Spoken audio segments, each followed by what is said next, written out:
other landscaping at one point in time, and like of course, man, it just wasn't for me. Cause like I said, dude was trying to do the bushes and I was like, nah, this ain't for me. But other than that, I peep game as far as you go out there to Walmart or Lowe's, you see them cats, man, they loading everything up, and that's all it is. Like I've never seen that pine straw. Like I never seen nobody talk about it. I haven't seen it in nobody's yard that I know of now. I don't get around too much, but as far as like the little spots I do get around, corners I do turn, I don't think I've ever seen somebody's yard with that pine straw. But I always peeped it out as far as you was always using it. Right. Yeah, it's real big down here, man. I mean you go to any nice like a mall or a business or a bank, you'll see all the above: mulch, pine straw, all different types of colors of mulch and everything. But I really push that pine straw. I really push that pine straw because like if you want, like if somebody say, okay, I want some fresh pine straw down, I want you to get all the old one up. Man, you get you some bags, you take a rake, you can pull like half the bed in one swipe almost. Right. Because it all joins together and they all compile together. You can just pull them up. But mulch you're gonna put some work in to get that out of there. Yeah. You know what I'm saying? So like that's why I really don't like mulch. I mean, I like the way mulch looks. Mulch looks better than pine straw. Yeah. But pine straw gives you a good look and it's easy to manage. That's why I really roll with the pine straw. But like I got customers, I have customers that love the pine straw and they love the mulch as well. And I did a lot of mulch jobs this year. I've done more this year than I have in a long time. Like I'm about to put something out in my yard. Gotcha. Yeah, man. I'm gonna just get my notes ready to get everybody. We got 12 in the chat right now, man. What's going on, J Jack? Ricardo, G Works, what's going on? What's going on, everybody? We got 12 people in the Z Customs. I see you, big dog. We're gonna let it fill up a little more, man, before we get started. That'll give me enough time to pull up my notes. That's a bet.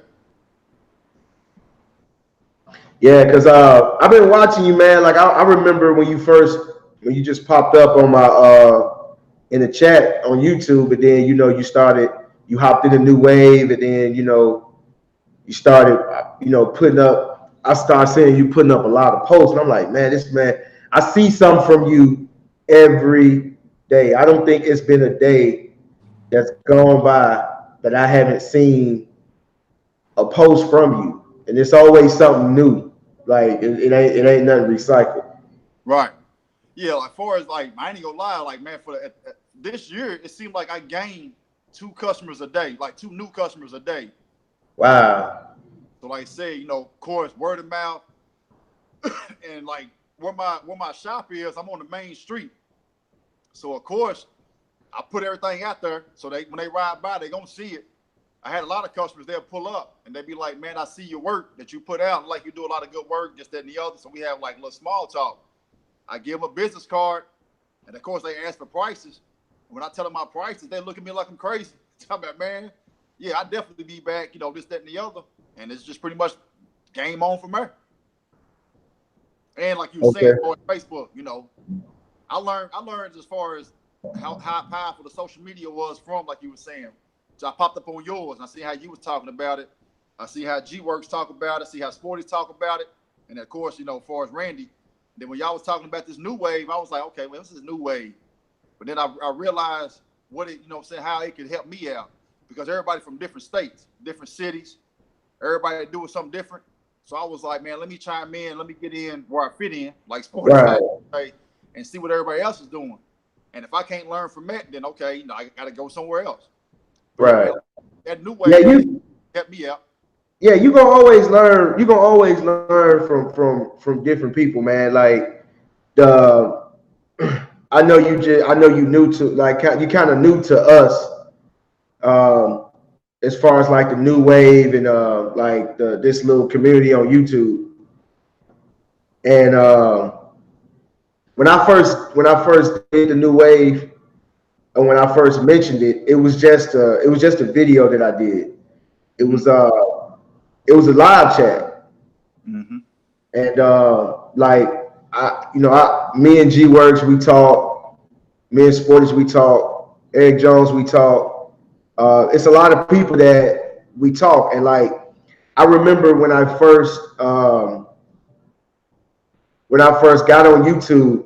Well, not myself getting on YouTube, but when I first like started like watching it as far as detailing, because when I came into the game, I was like, you know what, I'm trying to figure out how all this equipment work, like the pressure washers, like I'm lost, like how you get the water to come out, like how I'm gonna get the water from the tank to the pressure washer, like what do I need, this. So I was watching different videos, and I stumbled up on like the Junkman and all these other YouTubers that was out 7-8 years ago, or even longer than that was on YouTube.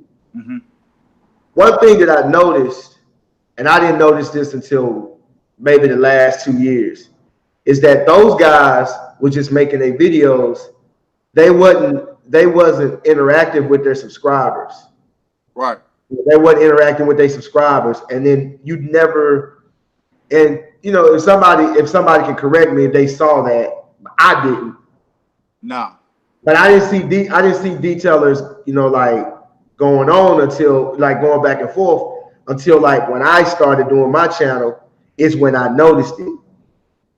Even before I came along, detailers were conversing with each other, connecting with each other, building with each other. So I just said, man, this is a new wave because it's different from the ones before us. Right. And so I was like, man, this is the new wave. So I actually made a video and I started a live chat and I called it the new wave, and I just broke it down like I love where this is going. We all learning from each other. We a lot of people like, me, G Work, Sporties, Eric Jones, we talk. Okay. But Eric Jones got a group of people that he talks to. Like everybody's connected some type of way. Yeah. You see what I'm saying? Like I may be talking with, kicking it and building with Sporties and G Works. But then, you might got Eric Jones building with let's say I'm just going for an example, building with Randy.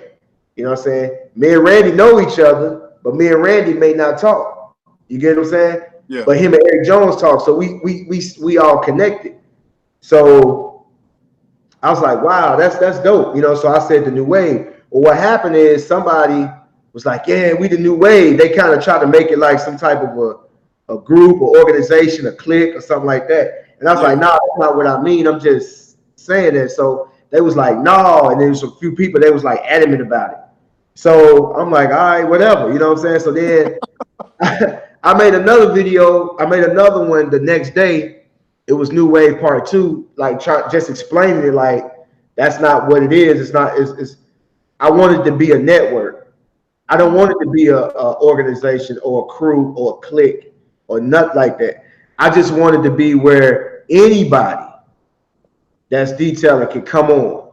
Yeah. And come on and show off their work. If you just want to get on there and show off, yeah, you don't want to teach nobody nothing, that's fine. That's because we like to be entertained. If you want to do stuff like that, or if you're gonna, or you might have somebody that has a question that may be lost or stuck on something, and and I see you answer questions. I see a lot of people answer questions. You know what I'm saying? So, and the thing is that I remember how I was when I started.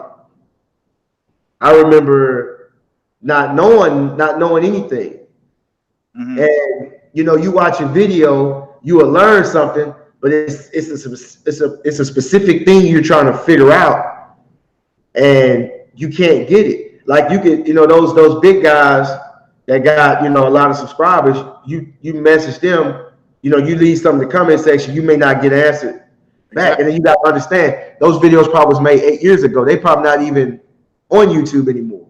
Exactly. You see what I'm saying? So I was like, and I know we got other Facebook groups, but Randy took it upon himself. This is what I'm trying to tell you. The New Wave Facebook group is not mine. Yeah, I remember you saying it was Randy. It's Randy's. Yeah. You see what I'm saying? Randy took it up on himself. Shout out to Randy. He took it up on himself to put it up to do it. You see what I'm saying? So that I like how it's going because I'm just a little more popular than some people. You know, I'm not that popular, but I'm just a little more popular because I'm up front. So people look to me for answers, which, you know, it's gonna be times I'm not gonna have the answers, but you may have the answer. Right. Sporty might have the answer. Eric Jones may have the answer. You see what I'm saying? Yeah. So that's why I would just like, you know, just have build a network. But enough of that, man. Let's go ahead and get started, man. Everybody, let's see how many people we got in right now. See what we're working with. Let me give a few shout outs before I get started. Okay, we got 20 people in the building. We got Kings Deluxe, I see you. Randy, what's going on? Rowders. Callis Auto Detailing, Oakland, Maryland. I see you, big dog.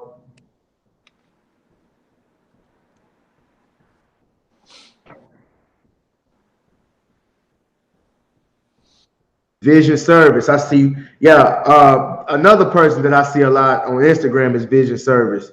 I see a lot of posts from him. What's going on, Rome the Polisher? What's up? I see you, big dog. But man, let's go ahead and get started, man. We got right now. We got how do you pronounce your name again? Deaelin. Deaelin Stone. We got Deaelin Stone with 601 Auto Detailing.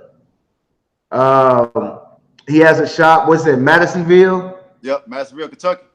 Madisonville, Kentucky. He has a detailing shop, and he caught my eye when he first came on. When the first day he jumped in the chat, I've been watching.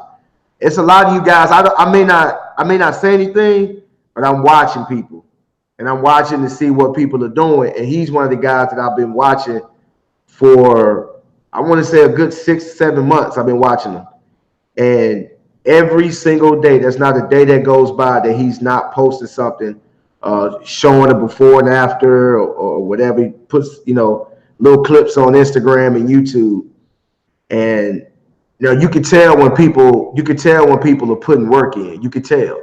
Yeah. So, man, what I want to ask you first, man, I want to ask you, like, what were you doing before you got into detailing? Before, just random jobs. I mean, I worked there like in restaurants as a server. Like I said, like I told you earlier, I tried to do a little lawn care with this one guy. I didn't like it. I tried the factory work. I didn't like it. But before all that, man, like I said, I've been detailing on and off with like different people. And of course, like, you know, I knew, or I guess you say I kind of felt, you know what I'm saying, that was my passion. I love, like you were saying, like the before and afters. I love interacting with people, this, that, and the other. But my biggest downfall, like I said, man, before, as far as work-wise, I'm recovering alcoholic. Okay. So, like, I have a job, and I end up losing it. So, of course, I refer back to what I knew I can get cash from real quick, and that was detailing cars. And then I messed that up. So, like, I just kept going back and forth until I got off that alcohol. And ever since I got off the alcohol, roughly, I've been up here. Okay, so, all right, so about when did you start? Like, how long you been doing it? Total years, probably about 10, you know what I'm saying, like 10, 11 years total. But how many consistent? Like, if you combine, but if you just keep it, just being consistent, how long? Oh, about a good 5. About a good 5 years. Yeah, but before I got this shop, I worked with another guy. They got a shop, and it's like 10 minutes away. I started with him. So I was with him for probably about 2.5 years. And I've been here for 2. So yeah, about a good 4-5 years strong. Okay. So what made you open your own shop? I mean, you was working with a guy. What made you break away from him and start your own thing? He fired me. He gave me me and another dude got into it. And like, dude never did ask me like what the whole situation was. He just came into his little shop. He was mumbling something. He turned around, came back out with a check. The check was $123. I'll never forget it. And told me go home. I said, I bet. Grabbed my little shoes and I left. All right, but keep it honest. How did you feel? Oh man, How'd you feel? I was How'd you feel when you walked? I was mad, man. I was ready to fight. I ain't lie, man. I was ready to fight. So like I said, You know, I left, and like the first thing that came to my mind was like, man, what am I gonna do now? Like all I know at this particular time is detailing cars. It's like this is all I yeah, want to do. And like I said, yeah, put it because you know, on. once you get over the anger and once the pride goes away, now you like, you know, once you get up, now you like, okay, what I'm gonna do for money now? Right. Right. And see, like, but what really helped me out, man, is like I said, whenever he told me go home, this, that, and the other, I turned a few little blocks, thinking to myself, like, literally, like, what am I gonna do now? Like, how am I gonna face the world now? So by the time I got to the crib and I told my mom about it, she was like, do what? So we kind of talked, and she was like, so what you want to do?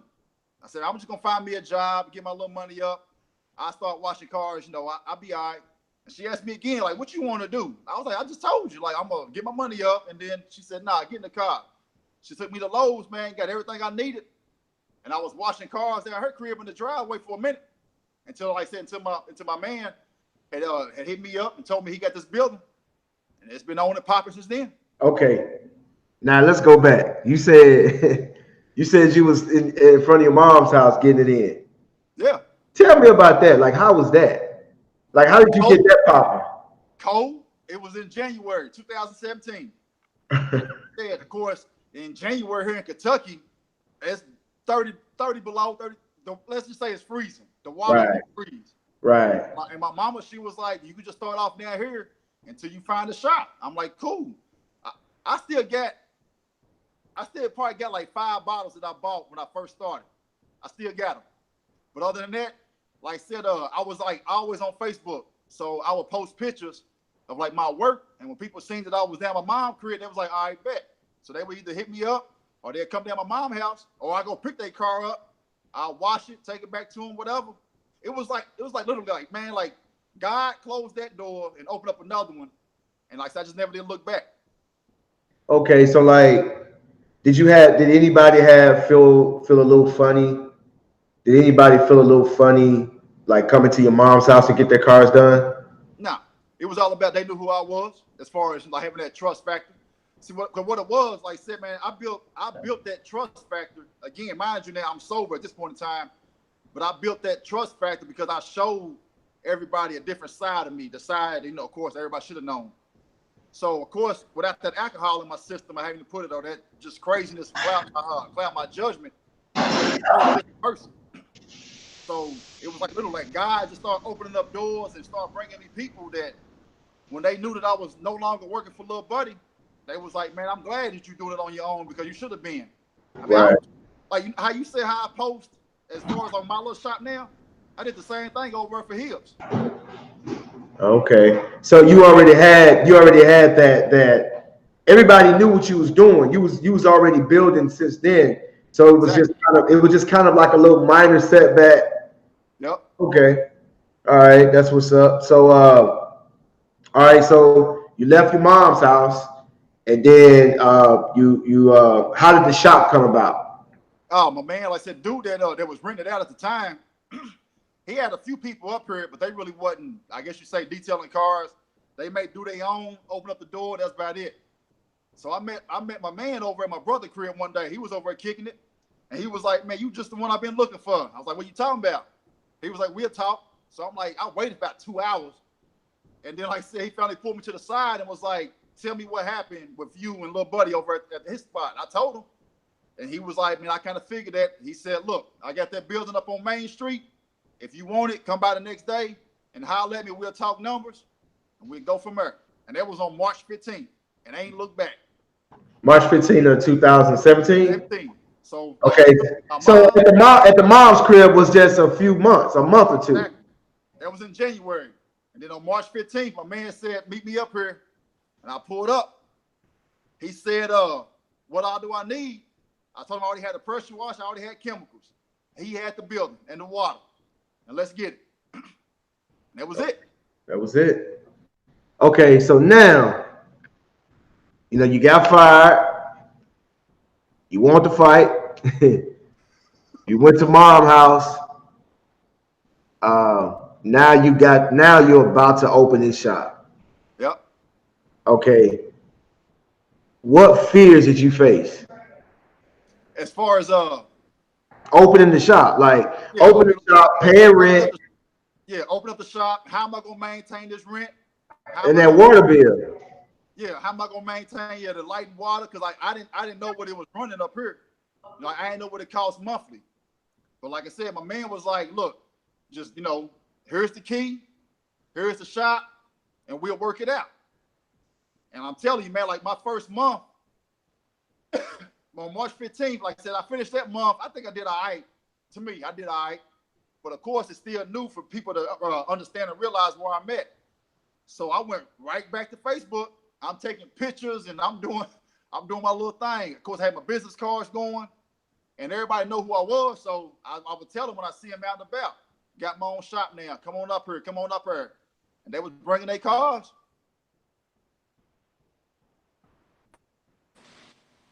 My bad.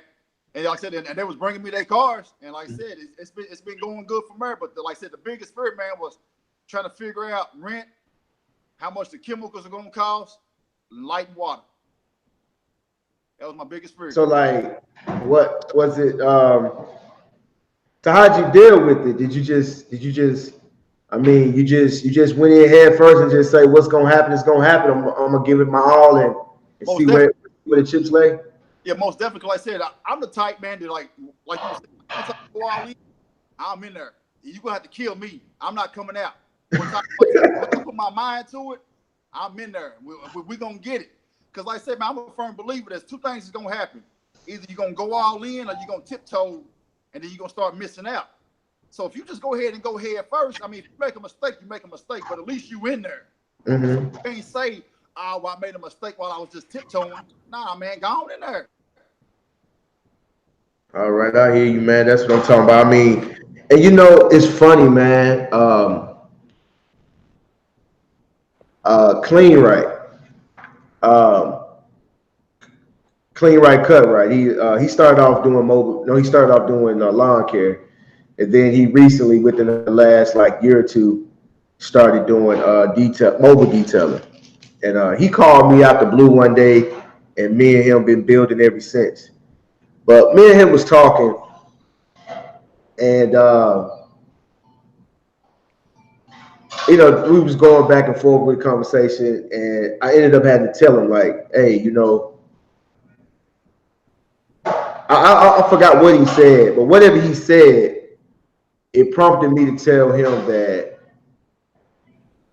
we're not special. Mm-hmm. What I mean by that,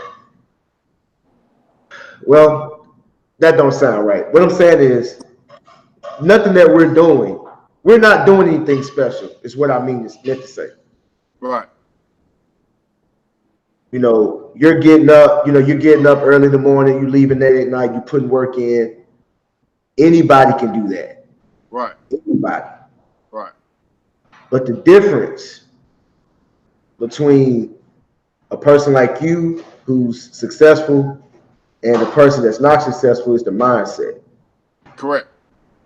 And I noticed that like just if you watch Sporties and you see how when he does his lives, how he's talking and everything, and just how you went into that rant you went into, you see the same thing. It's like everybody that successful in what they doing, Eric Jones, Sporties, G-Works, yourself, they have that same mindset of like,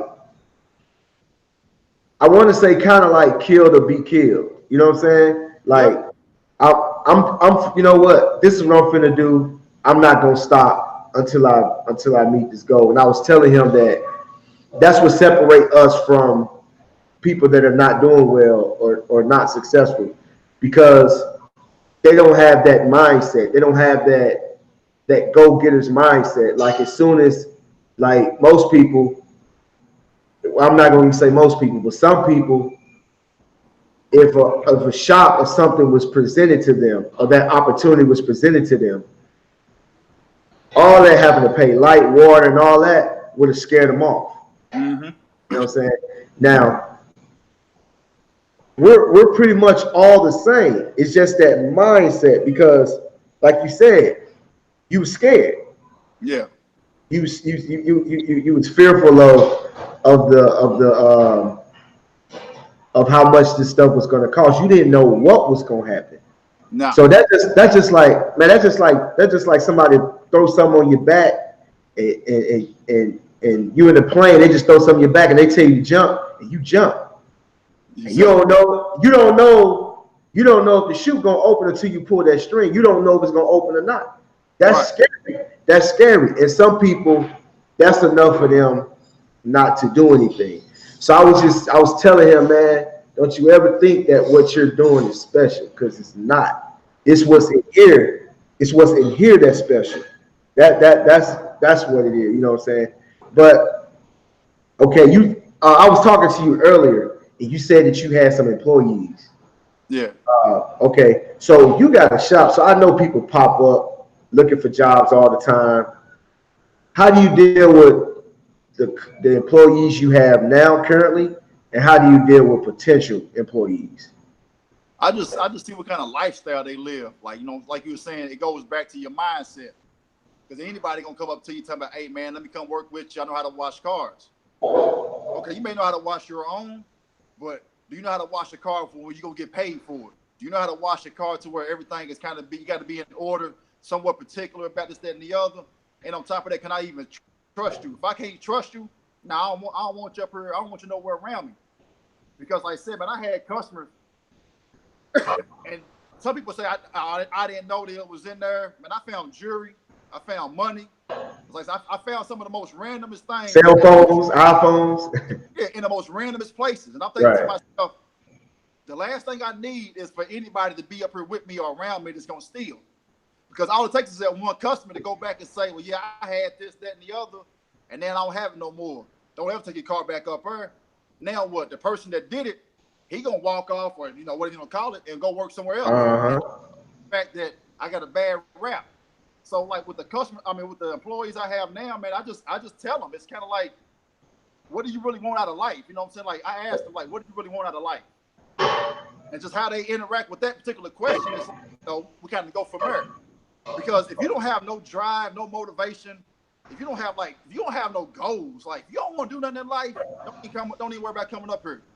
I'm not asking no man to be perfect, but at the same time, man, you got to have a goal. You got to have what's the why? Like, why do you wake up every day? Because like me, I had to look in the mirror every day when I was drunk. I had to look in the mirror when I got sober, and it was like, why?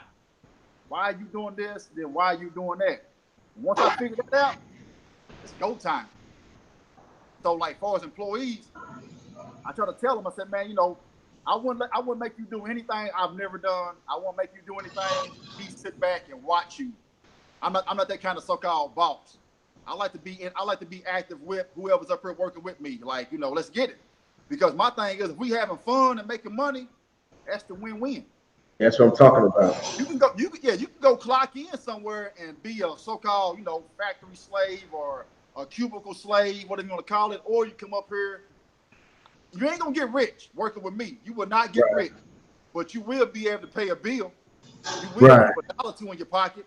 Now, what you do with that, that's on you. It ain't on me. Right. But it's hard though, man. Like, you know, that's what I was saying. I believe you talked about it. Sporty talked about it, a few other cats. It's hard to find good help. Yeah, man. Like I accept the fact that I've already accepted the fact that I may not ever have an employee. The best employee I've ever had was my wife's cousin. Yeah, maybe you talking about that. That's the best employee I've ever had, and you know, he didn't really have any goals or anything. He didn't have any goals or anything. He was just a workhorse, you know. He was just that type of person that he can actually just go in and just put in work, and I mean, he didn't care, man. He get out there and he was gonna do what he's gonna do. Yeah.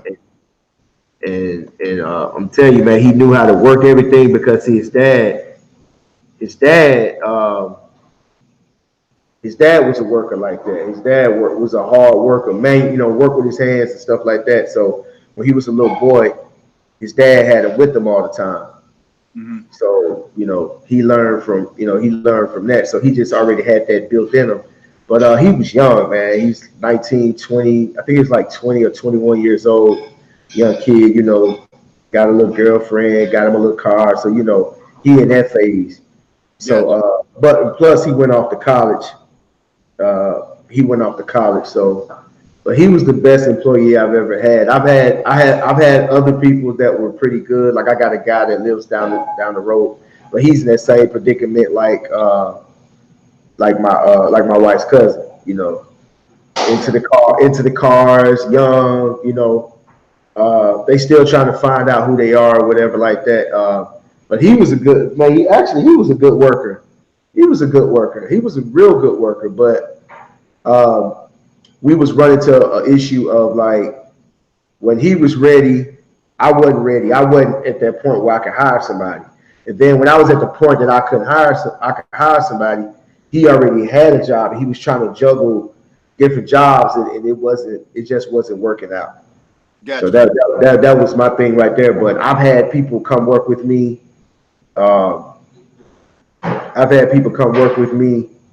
And man, I'm talking about, man, quit on me. Fake an injury, quit on me or whatever. And then so like my little man Ashton, I mean, he's past couple years, man, he's been my best work I've ever had. One of the best workers I ever had. He's still learning. He's but 13. He's still learning. So, but today, me and him was out there, man, and we did 4 yards, man. We left the house at 11. I think we started our first yard at probably 11:30. We were done before 3:00. And yeah, I'm talking about our last yard. We did it in 20 minutes. Gotcha. We did it in 20 minutes. I'm talking about he was moving. I'm moving faster than him. He's going, man. I'm talking about he was mowing them lawns, and then he'll go back to the trailer, and I hear a different sound. I'm like, what's that? I look, he got the blower. You know what I'm saying? Because I forgot. I still look at him as a little kid. Yeah. But he's getting bigger. He's getting taller, and I bought him that little old bitty backpack blower, and now he can throw that big one on now. So he throws that thing on and he's blowing, and I'm talking about, he's like, come on, daddy, let's go. Like, I'm like, dang. You know what I'm saying? He getting it. So I just got to teach him how to weedy so I can ride that lawnmower, because, that's all he do is ride that lawnmower. That's all he do is ride that. Now, my last employee, he was an older cat, and he's the uncle to the dude that fired me. So when he would always hit him up. So, of course, he promised them this and promised them that to come over and work with him. But I told my man, I said, look, if you want to go work over there, man, you can. There won't be no hard feelings. It's not going to hurt my feelings. My shop is going to stay open. If you here or if you over there, it won't bother me at all. He kept talk about, I ain't going nowhere. I'm staying here with you, man. I like it over here. Lo and behold, one Friday, he texts. Talking about, I forgot to tell you, man, I had an appointment and something. Mm-hmm. I'll be up here after my appointment. I'm still waiting on him. Mm-hmm. Come to find out, he over working with his nephew. Yeah. So like I said, man, and honestly, like the condition that the cars are in that come now, I can do it by myself. Right. Like I said, it's cool to have that help so I can get them in and get them out faster. But at the same time, I can do all of them by myself. I'm still straight. Right, that's what I'm talking about, man. And that's what ended up happening, because I remember when I first started. I would get filthy vehicles, man. It'll take me forever to do a car, man. I'm talking, I was charging $25 to $30, man, for like just a wash, wipe down and back. And man, I'm talking about, sometimes I'll be on a car 2 hours, sometimes 3 hours.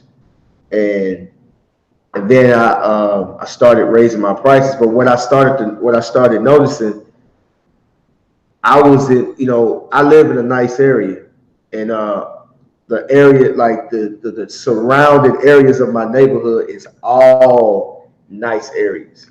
Mm-hmm. So what happened is some people, I would give them my card and they wouldn't even call me because I guess they felt like I wasn't serious because they was looking at the prices. Mm-hmm. And what started to happen is when my prices went up, the cars got cleaner. Right. It's kind of weird, right? You know what I'm saying? The cars got cleaner. It's very seldom that I wash a trash car, and when I do get a trash car, the person already knows. They like, look, I don't care. I need it clean. When Right. can you do it? And you throw out a price, and they don't even flinch. They like, come on, Yeah. So that's what started to happen. But people like us have to go through that so we can show the people that's coming after us to Yeah. tell them, look, you can charge that price. Don't be afraid to charge that price. I remember I did a Lexus in this nice neighborhood. Like we got neighborhoods out here that have golf courses. And those neighborhoods, the houses are 3, 4, 500,000 and up. Some of them even a million. $1 million for the home. And so I went out there to that neighborhood. It's first time I'm being there. She had a little RX 350, the Lexus. Mm-hmm. And so I did the Lexus. So I did the Lexus or whatever. When I got done with it, she was like, how much? And I think I said something crazy like 35 or 45 bucks. She was like, what? She said, you've been out here 2 hours. And so, she said, all right, whatever. You know what I'm saying? She kind of, she just kind of, she said, well, wow, you did a real good job. I don't know if she was shocked that I did a good job or she was shocked at my prices or both. Both. Yeah. Both. So she wrote me a check. You know what I'm saying? She said, well, look, I'm gonna give you 65, and then I'm gonna give you $35 tip. Gave me $100. You know. So after that, man, she told me, man, she said, look, you need to charge more. Mm-hmm. And she was like, you need to charge more. So hey, hold on for a second. I bet.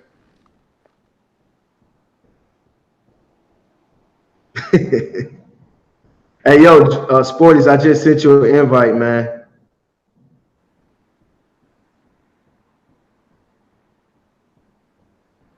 I'm gonna send you another one, Sporties.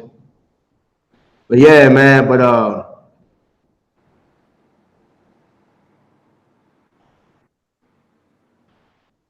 Yeah, that's what is happening with me. on those prices, I started off at $10 for a car outside the door. Wow.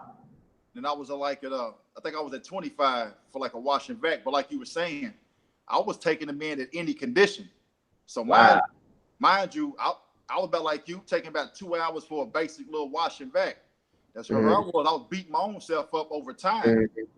So like you were saying, by the time I started to raise my prices, the condition of the cars is totally different now. Now I look at it like this. When you raise your prices, they try to get them in a little faster before it do get too bad.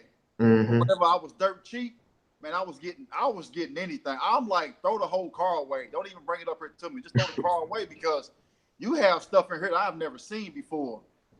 And they always hit you with it ain't been clean in, so many years or so many months. And then you're going to bring it to me because my prices are that cheap. Right. But I also That's what they do. I had customers that tell me the same thing. Like, man, you charging way you're not charging enough for the kind of work that you put in. But mind you, I could throw a rock to the very next shop to me. Like where my shop is right now, I could throw a rock and hit it. Another detail shop. Right. Now I could throw another rock that way to an automatic car wash. So I'm stuck in the middle. I got Right. So okay. And the automatic wash up here, then it's me. Do you have a background in business at all? Nope. No. Okay. So with that being said, no business background, and you got 2 car washes on both sides of you, which is, you say you could literally throw a rock at both of them. I'm in a building. What's going on, Sporties? Yeah. Yo, so yeah, so like, what did that make you feel a certain type of way? Yeah, most definitely. Because now my thing is, how do I draw more customers in to my shop instead of them going up there or going down there? How do I draw? So when I started doing my little price list, I based everything off like after I found out what the monthly rent is, and then like I said what the average light and water bill gonna be and what my chemicals is gonna be. I averaged all of that in, and of course, I watch my little YouTube videos. I listen to everybody else shoot their prices. I still remember little buddy prices when I used to work at. His prices is way higher than mine. So then, like the little shop down the street, I heard what their prices was. I was like, all right, bet. Now I'm gonna go down a little bit, draw more people in, and eventually, because I got a 5-year plan. That when I get to that 5 years, my price is gonna be maxed out to where like I'm not gonna change it unless something dramatically happen or whatever. But other than that, I'm built my prices up to my 5-year plan, and after that, I'm like I'll be on a equal platform, whatever you want to call it, to the rest of these cats. Okay. So it's almost like I'm gaining my customers' trust because they can see my work. They know my work is not gonna change. So when they go tell their friends and family and whoever else, I'm just putting more in the pot. Okay, so like, have you ever been mobile? Have you ever thought about being mobile? Yeah, like I said, I thought about going mobile, but of course, this little town I'm in, man. Yo, Ant, man. Yo, Go in the chat and block this dude, bro. This dude taking up the whole chat for the last 2-3 minutes, just taking up space, man. I already blocked him. I've already blocked him. That's old. That elevator, and then the nigga stopped the elevator like, yo. I said, yo. Yo, He Sporty. look like he's still in the chat. Not on my end. I don't see him. You must be looking at something old, man. It looked like he just put something. Join the revolution. Get this low rider. Yo, I'm not bugging, yo. Yeah, I already blocked it. I already blocked it. All right. Yeah, man. I don't give nobody no shine, man, like that, man. I blocked him, man. We moving on, big dog. He's just crushing the chat, yo. He's just taking up the chat. You can't even see. Yeah, but scroll down. Scroll all the way down to the end. It's done. He's gone. I don't see him. I don't see him on mine. He's not respecting the elevator story and Did I make you get off the elevator?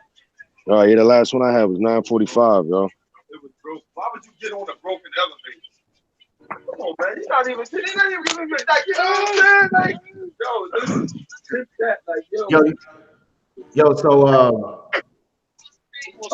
I asked you, have you ever thought about going mobile or Yeah, like I said, as far as going mobile, there was a few people. I think it's a few people that tried around here, but for whatever reason, it didn't last long. Like, so, I seen the little trailer, I seen everything, I seen the whole little setup, but it's like it didn't last long. So I've been asking a few people, and it's like you got to have permission on each particular little spot, like each little like company that you go to, this, that, and the other. You got to have their permission. Then of course you got to factor in what chemical you're using. It's gonna mess up their concrete, their yard, their grass. So like it was, to me, it was just way too much in it as far as me trying to go mobile. But now going out of town, most definitely, I'm thinking about doing that. right?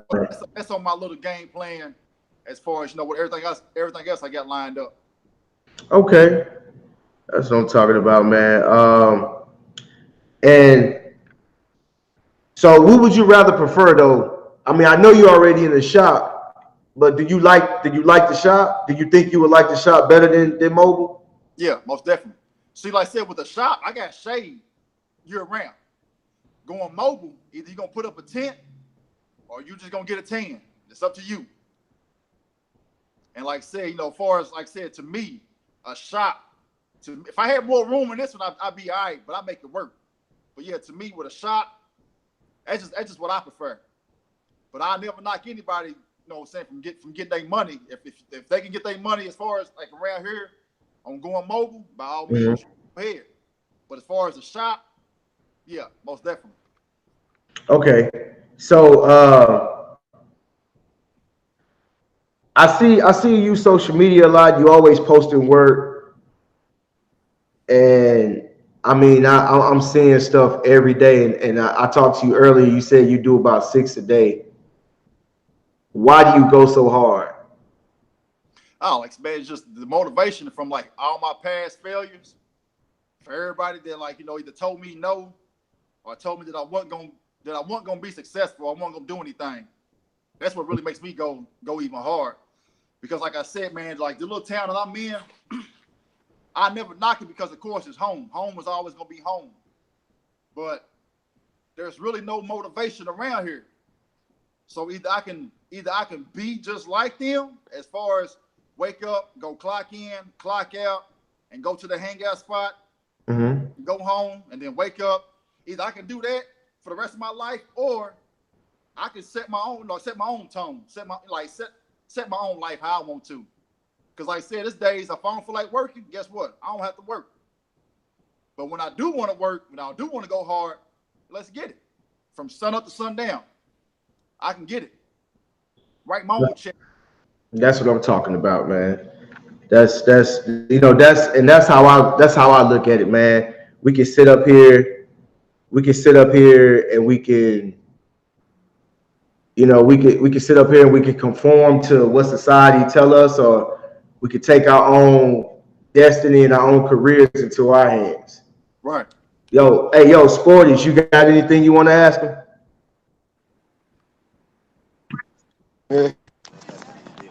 Hello? What up, Sporty? Yeah, you got anything you want to ask? Man, I'm sitting here trying to still get in the house, man. I don't Still out there, man. I don't want to ask the same question. Huh? I mean, I asked all the questions that you was gonna ask. No, I didn't get to hear too much of it, man. Oh, okay. Well, I'm pretty sure you're gonna ask something totally different from me, man. Yo, you already talked about when you started, right? Yeah. He talked about when he started, man. I didn't know this, but he said he was a recovering alcoholic, man. You know, it seems like everybody that got that grind has a story, man. They have a story.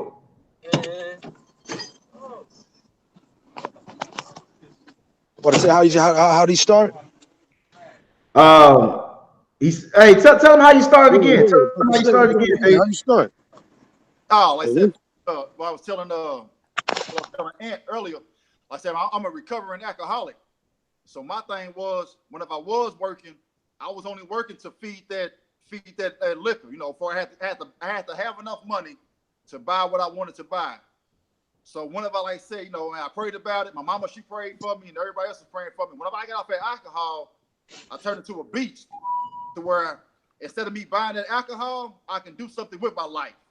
So that right there, from everybody that like told me I wasn't gonna make it, I wasn't gonna be about nothing, I took all of it, man. Like I said, just added to the fuel to the fire, and I just took off. I'm about to say that was. I remember when you first jumped into the new wave. That was one of the first things you said, yo. Yeah. And like I said, and then when I first, like, as far as the spot that I'm at right now, I got fired from the job that I'm doing right now. The exact same thing. I got fired. You got yeah. It's always like that. Yeah? I mean, I got fired from every job I ever had. So, you know what I mean? Right. It kept happening, and it was up to me to stop that. Yeah. Right. How long you been doing that? How long you been at that shop? I've been at this shop for 2 years, 2.5, whatever you want to call it.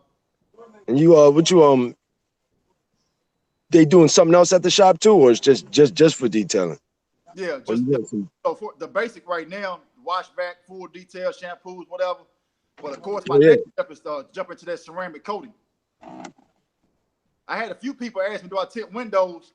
I haven't got to that level yet. Yeah, all you got to do, honestly, if you got a shop, man, with the window tinting, I would just I put in the ad on Craigslist or something, get a window tinter dude in there. I mean, he gonna do his thing, and he gonna have to break bread. Gotcha. I mean, I've seen a lot of people with shops. I mean, when people start asking for that tent, I mean, you round up the tent jobs. I mean, you do like Wednesday, Friday tent jobs. You make sure that dude come in on Wednesday, Friday. He gonna have a full day of tenting, and then he gonna break bread. Right. I guess that makes sense.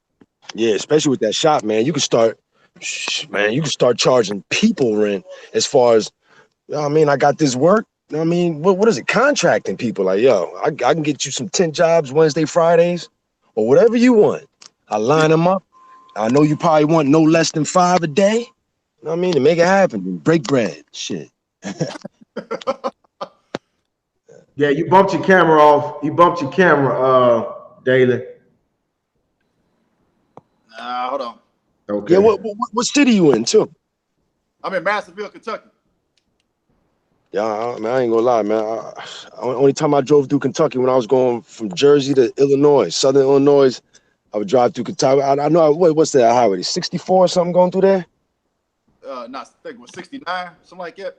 Yeah, something, man. I just remember driving through there, man. Because matter of fact, I was Yeah, you ain't gonna see much. I was going from Ohio to Kentucky, and I remember my truck broke down right after I passed the stadium. Yeah, you ain't gonna see much here. But see, how's the demographics where you at as far as I mean, what's the people's income? I mean, what's the area? Well, Can you hit people in the head, or I mean, people around there just ain't got it, or you know what I mean? It's like a hit or miss. You know, it's like coal mine country around here.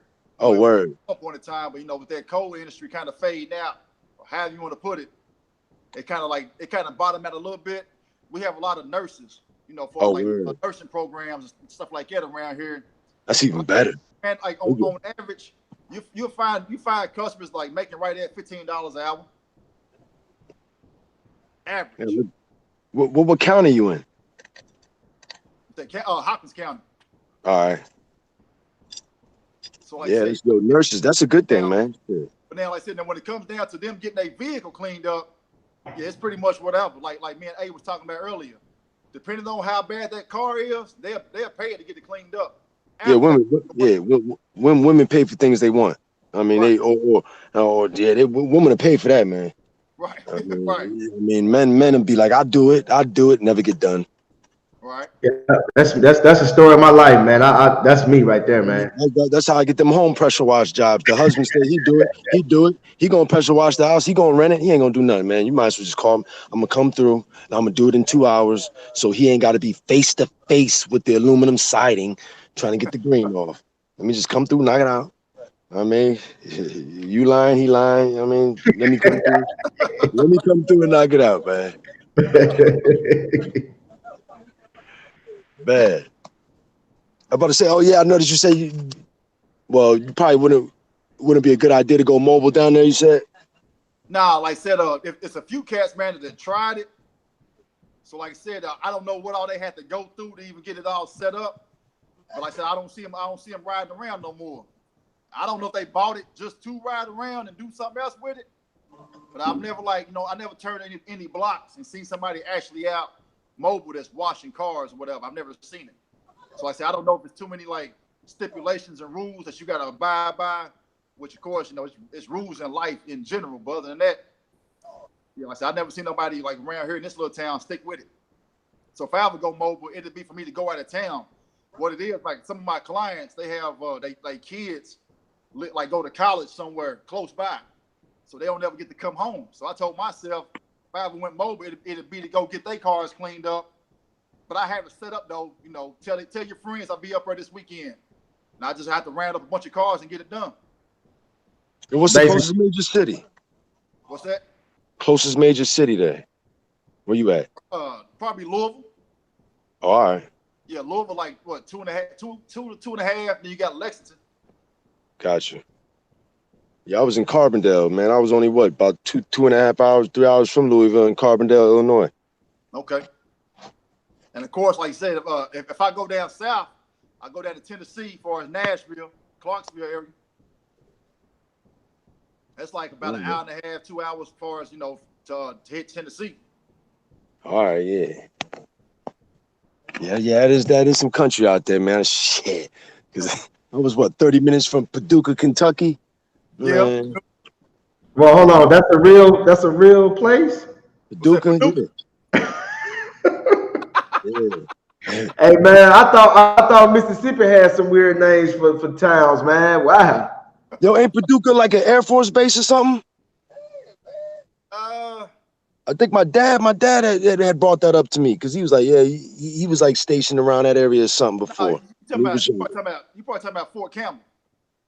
All right, yeah, probably something because he was familiar with Paducah, Kentucky. Okay. Yeah, it's a lot of partying going on up in Paducah though.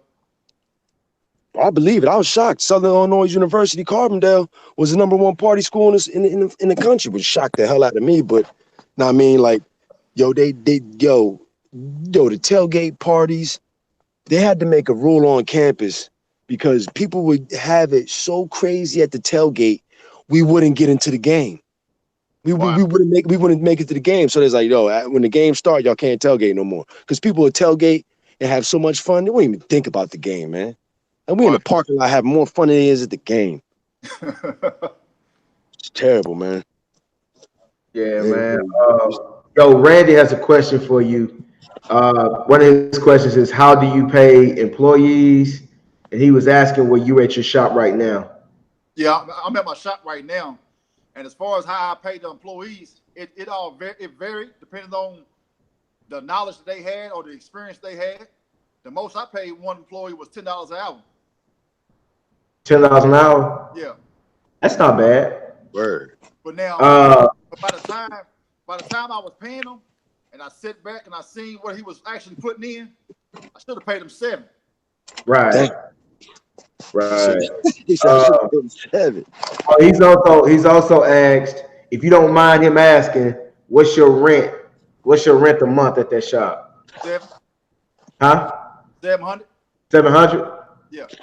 That's not bad. Yeah, that's sweet, yo. That's sweet. Yeah, that's sweet.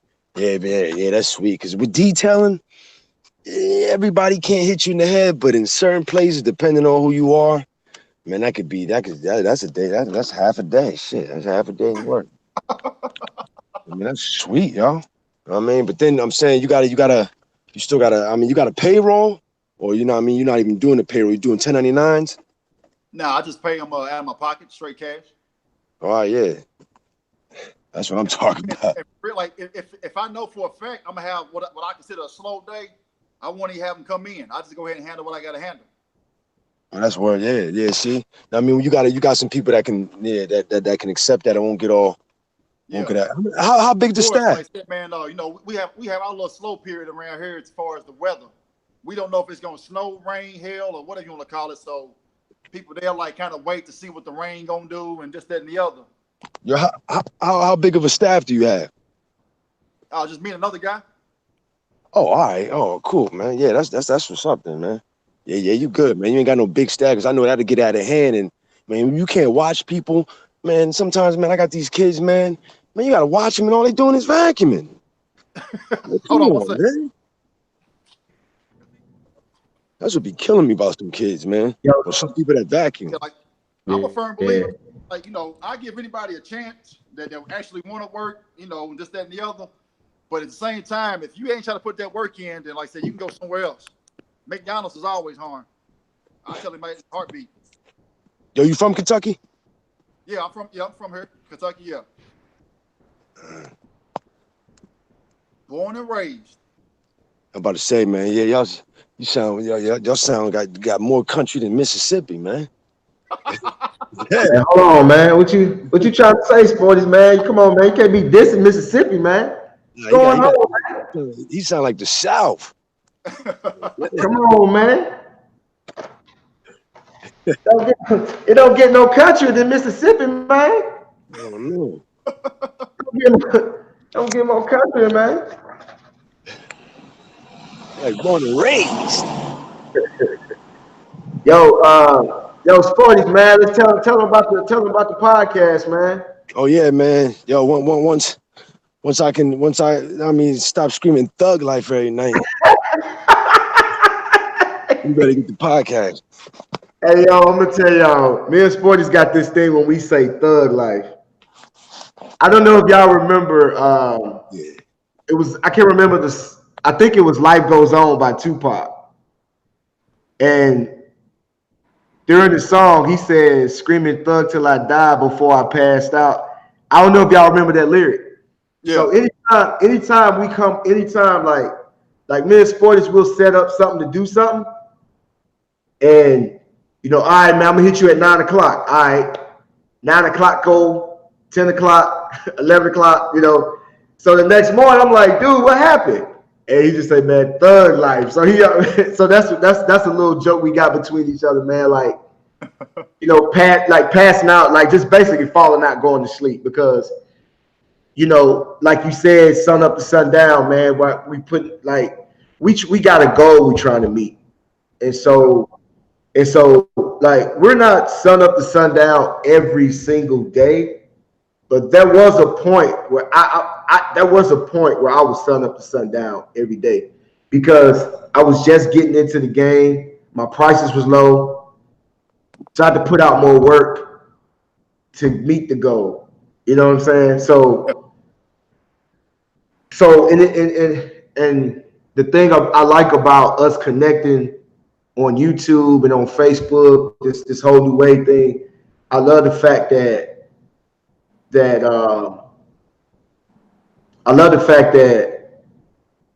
we can hear other people's stories. Mm-hmm.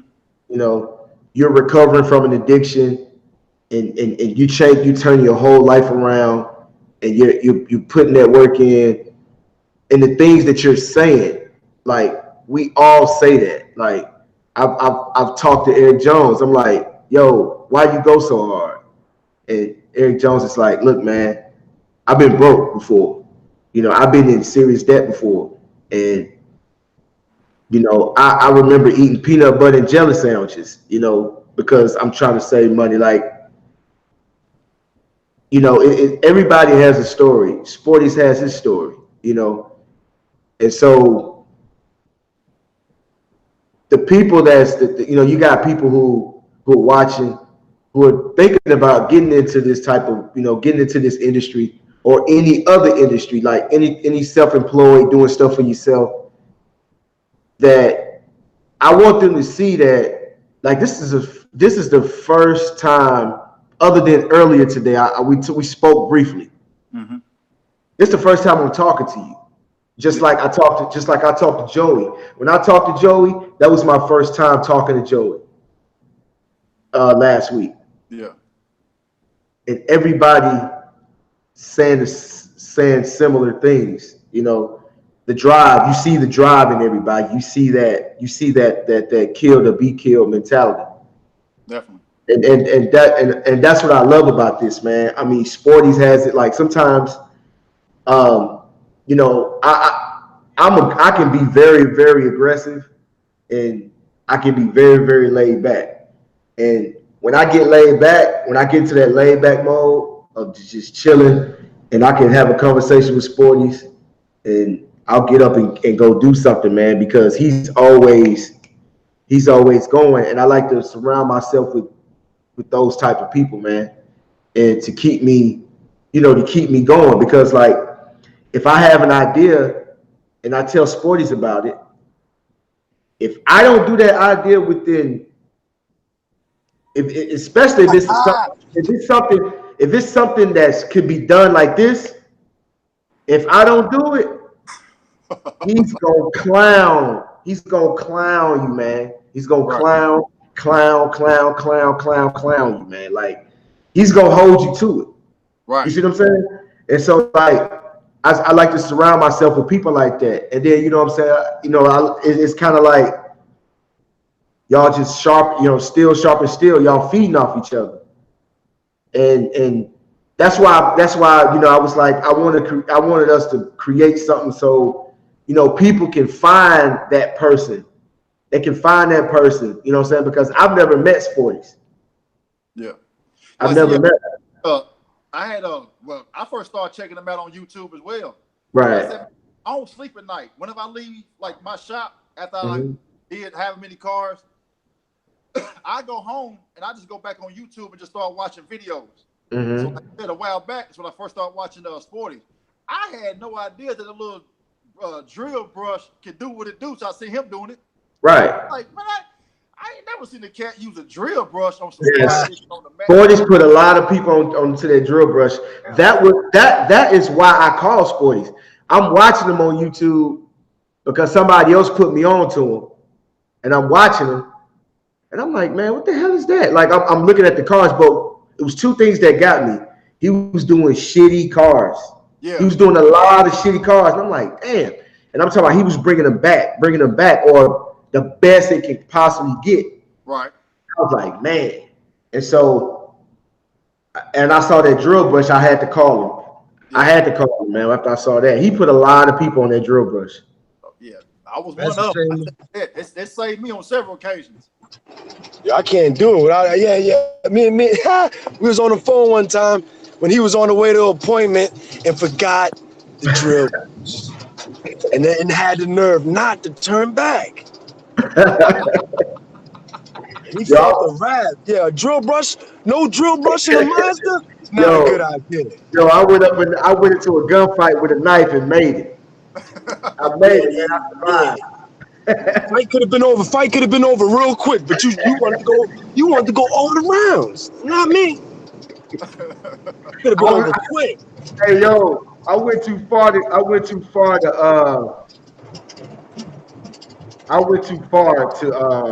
turn back around, man. I was like 30 minutes out, 30, 40 minutes out, man. I wasn't turning back around. Dang. Yeah, arm turning had to become a spaghetti arm. Y'all hear me now? I'm in my van now, man. Finally on the way back home. Yeah, it sound like. Yeah. Yo, did knocked out. My next video, everybody. I'm gonna get it dropped. I just stacked the schedule. I ain't gonna front like this last week. I don't know what I was thinking because I don't have to work as hard as I'm working. I just don't know what I was thinking. I just went in, and then I got I'm supposed to leave gaps in my schedule for these trucks. Except I didn't do that this week because just so many people calling the Easter. I have a lot of Jewish people in the Jewish community for the last couple of years. This is a tip for y'all once again. When it comes Passover, which is from like last Sunday to or Easter to the next Sunday, a lot of the Jewish community is in a rampant rush to get their cars clean. Like they're trying to clean everything. Everything got to get cleaned. But as far as the cars go, I have people that only hit me once a year for the last 4 or 5 years before Easter and through the week of Easter. And it's serious. They make it sound real serious because they schedule it in February, March, and they make sure they schedule 2 days just in case it rains. And this is in February and March. They're scheduling for Easter. Like the Jewish community is real big on, having I guess that spring cleaning before Easter. Yeah. That's real serious. And once you get in any neighborhood or neighborhood such as that one, hey, you tend to always keep coming back, man. And then you spread like wildfire, man. That's been my whole career. Today I did 2 boats. My next video is gonna be 3 boats. Today I did 2 boats. Once you get up in a marina, you should be willing to go to a marina and just be caught there buffing, waxing, washing a boat. Because people gonna see you, and they may be fixing boats, but it's a good chance ain't nobody gonna be making the boats pretty. And that's the position I'm in. I've gone to the marina. Of course, I've been there last year, a few marinas, but once one person tells you, you're talking senior citizen men. You're talking a group of men that have a boat group like we have a New Wave Face group. And once you do one boat, it's over, yo. It's just that simple. And like I said, my first boat, I had to do a compound job.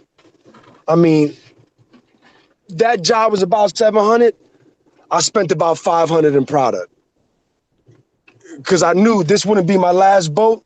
And I don't want to come half-assed my first time. And so I knew what I was getting paid, and so I went out and bought. I didn't have a pad washer, so I went out and bought. Man, I went out and bought like 10 wool pads.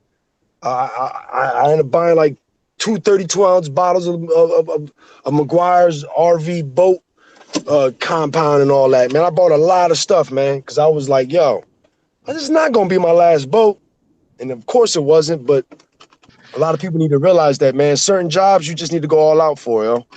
You don't want to test things out with half the artillery.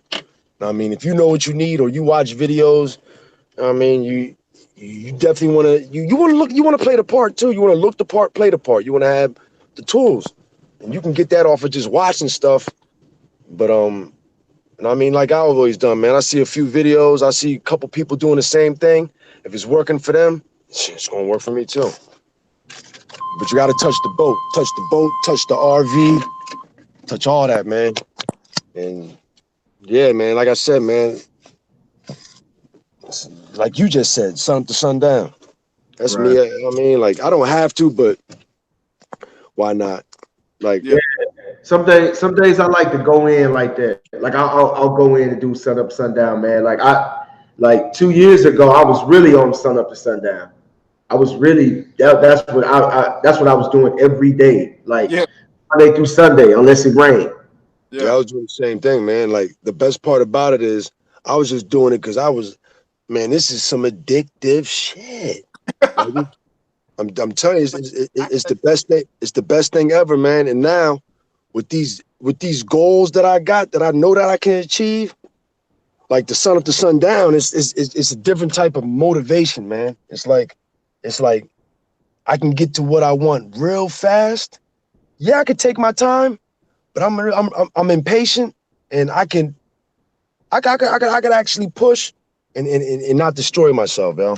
Because that's what I'm doing. It's just like, I mean, me and Ann talk all the time. I got a certain goal I'm trying to reach, and I'm like, why not? Like, when I'm not doing nothing, I mean, I'm probably spending money, man.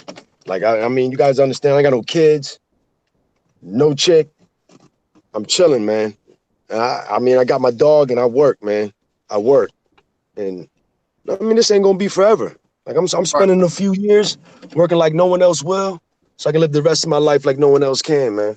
And that's the goal. People got to be thinking I'm crazy to be working how I'm working, but I mean, I've had a very, very active lifestyle, and this ain't gonna be forever.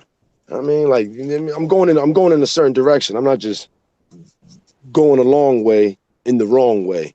Like, I mean, this is all gonna pay off, man. That's one good thing I have is good mentoring, and you fail to plan, you plan to fail, man.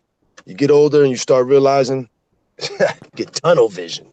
That's all I can say, babe. Tunnel vision, man. When you done did a lot of things, yeah, I mean, you don't really worry about it. And then I want more things, but then when you hear someone like A&A talking about the things he's had, and he don't even care about his nice car and things sitting in the garage for years, it's like, man, well, I'm probably gonna do the same thing. I Yeah, mean, man. I might as well just enjoy my bike because I'm Yeah. gonna get something nice, and I want nice things, but I know for some reason I'd rather work than enjoy it. I mean, I want to ride my bike more, but I don't mind making more money. Like, Yeah, because man, I mean, it's right there. I could use it when I want, but it ain't going nowhere. yeah, I got that all out of my system in my 20s. Um, I lived with my parents up till like I think I bought my first house when I was 25, 24, 25.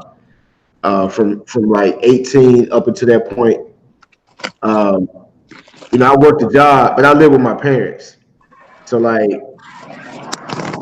I would buy cars and put all my money into it. I wasn't paying no rent. The biggest bill I had, I think, was a cell phone bill at the time.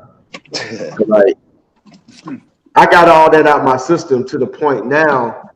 I know how much like I got two old schools sitting I got one in my garage, one sitting in my driveway. If I know if I get started, I'm gonna spend a lot of bread on them vehicles. and all it's gonna do is it's not gonna put me at my goal. That's why I hadn't touched none of them, because if I touch them, I'm gonna put like I got my Bonneville. I got 20 grand into that thing. Wow. I would actually take everything off, sell all that stuff, don't even get close to 20 grand for none of the stuff, and then do it again. You see what I'm saying? Yeah. So like I got it out my system in my 20s. That's why I love that stuff. But I see the bigger picture. These things are more important. I'm thinking like I'm 40. I remember when I turned 21. You know, them years went by, man. I'm 40 now. I'll be 41 in July. Before you know it, I'm gonna be 50. You see what I'm saying? Yeah. I'm not. You know what I'm saying? I see if it don't take long for me to figure out, like, okay, look, let me, you know, I'm not finna mess off no money. You know what I'm saying? Now, how we do things is, you know, like how I see rich people who got money, how they do things is they actually let an asset pay for things like that. Mm-hmm. You know, they may have 6 or 7 rental properties. One rental property is buying the Bentley. Right. You know, or pay for the Bentley in cash. You see what I'm saying? You know, I went to school for business, so I understand money. I understand money a little better than I did before I went into business school. So like, I love nice things, but man, like every day I'm rocking an A&A shirt every day, sweatpants. I can't tell you the last time I bought clothes. You know, trust me, I look at all this stuff and be saying, yeah, I'm gonna do this, I'm gonna do that, I'm gonna do that. But when I sit back and think about it, I'll be like, man, you know what?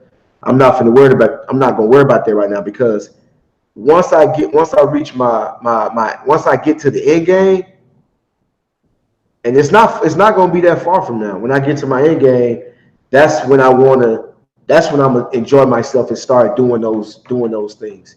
Because trust me, the all the money that I put into cars in my 20s, I'm talking about all of my 20s from 18 to 30.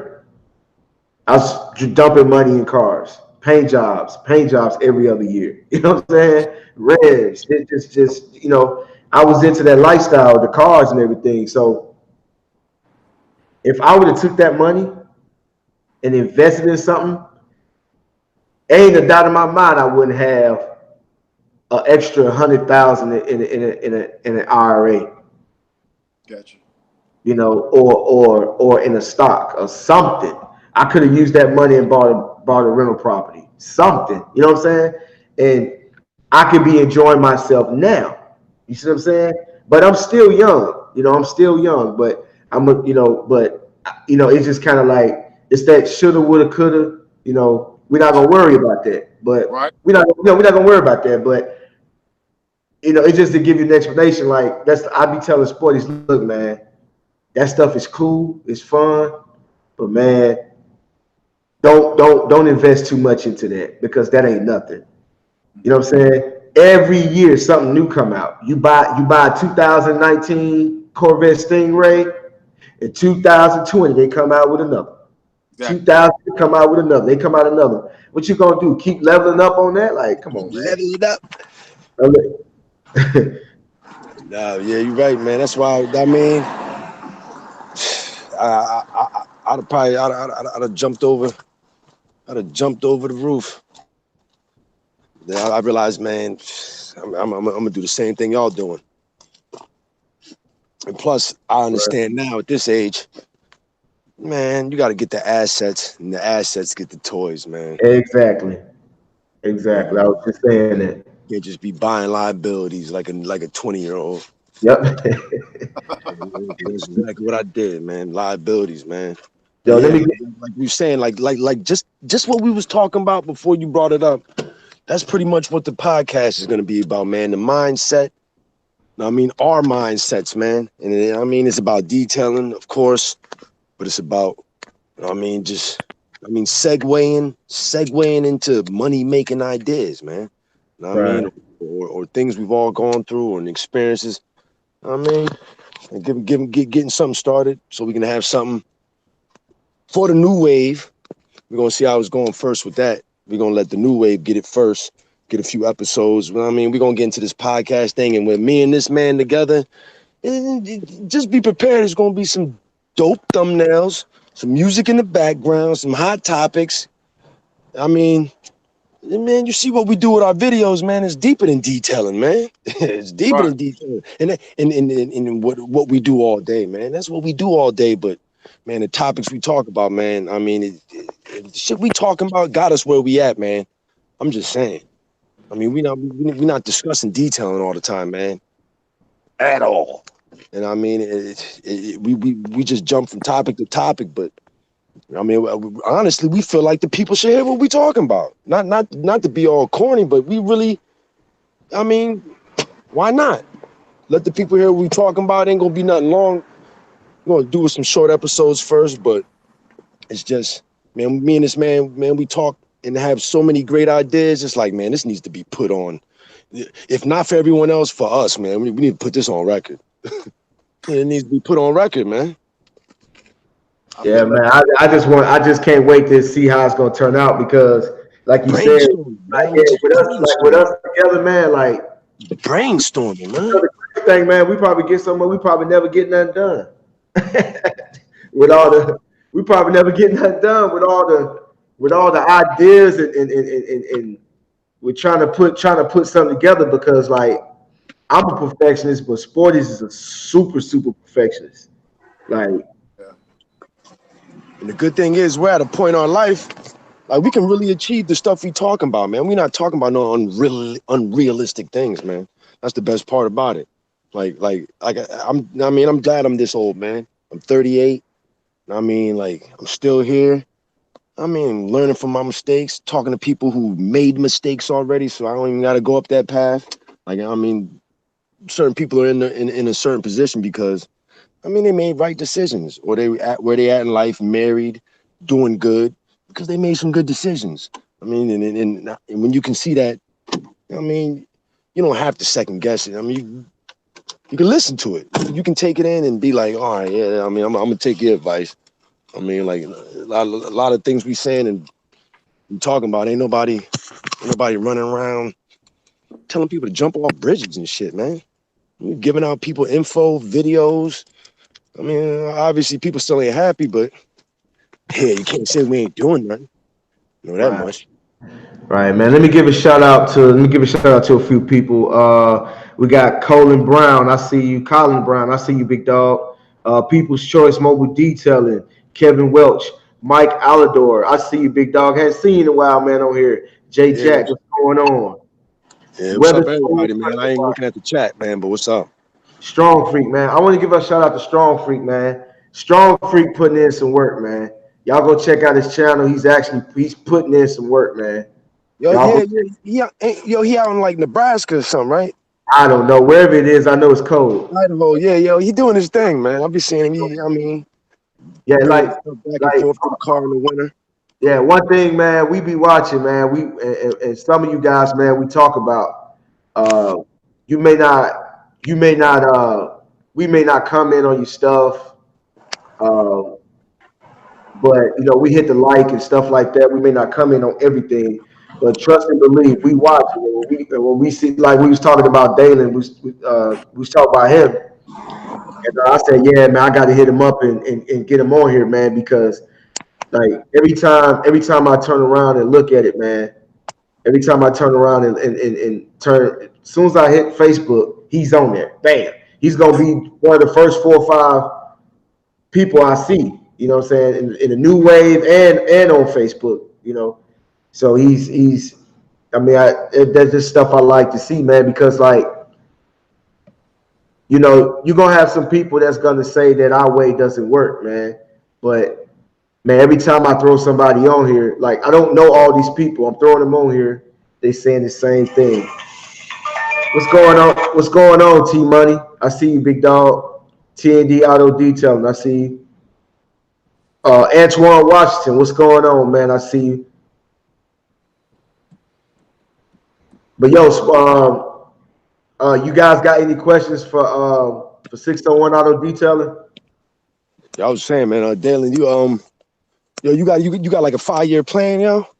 Yeah. Like I said, as far as but one of the things, man, for sure, is my prices are gonna be topped out. As far as with this particular area, my prices are gonna be topped out. At that time frame, if they don't know my work by then, I don't know what else to tell them. Except for pull up, leave me your keys. But other than that, yeah, in 5 years, like I said, it's gonna be more than me just sitting here in this particular shop, washing cars every day. You trying to get out that city or to a bigger city or? Nah, like I said, as far as like my goal was to keep this going while I go out and do something else. As far as the same thing, but like I said, as far as the whole mobile setup, I want to start doing that.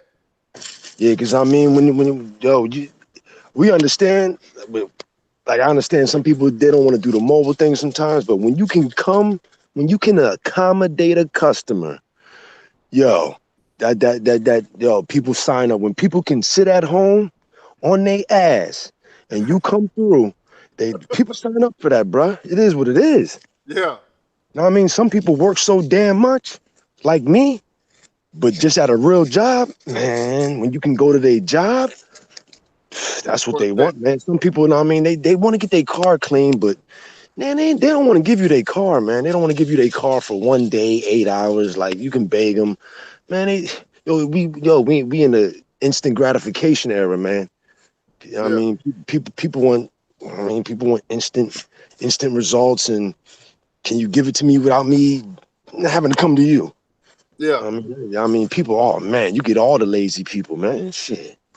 Most definitely. And like I said, man, in this particular area, like we have different companies that have like their own company vehicles and city officials. But when you go to approach them, it's kind of like, nah, we got to do them on our own. They don't want to contract them out, this, that, and the other. But of course, man, it's more than one way to skin a cat. So yeah, especially like gotta get around all that. Yeah, yo, like when you can go to like a lot of customers I have now that have stuck with me through the years are usually, I mean, the more wealthier business owners, and I mean like business owners for some reason, yo. They understand your prices. They don't contest them, and right. I mean, that's the best thing. And they're busy as hell, especially like the owners of companies are usually busy as hell. And man, and they got the big Yukon soccer mom van, Denali's and Armadas, and I mean, most definitely. And that's usually the CEOs, man. The CEOs are the business owners, man. They ain't got no time, man. They don't got time, and they usually get their car done, go right back and get the wife's car. Yep. That's how literally. That's how it's going for me at the particular moment. Yeah. The wife, she'll pull up, she'll set everything up, and the husband, he'll just stroke the check, or she'll just write the check out, and it is what it is. Yeah, usually the wife got his card too. The wife be giving me his card. Like I'm telling you, me and him, we'll talk numbers, and then he'll send her to do the rest. Keys and money. I'm good. I'm telling you, people cherish this detailing, man, the mobile part as well, man, when they're so busy, man. And a lot of people doing, I mean, either people at the bottom of the pay scale, at the top of the pay scale. Heads is busy. I mean, a lot of people are just busy, man. Times is getting hard. People got to work more for less. I mean, like, but that car, man, best believe they living in it. They living in that car, man. You know what I mean? No matter how good or bad times get, they see in that car a lot. Right.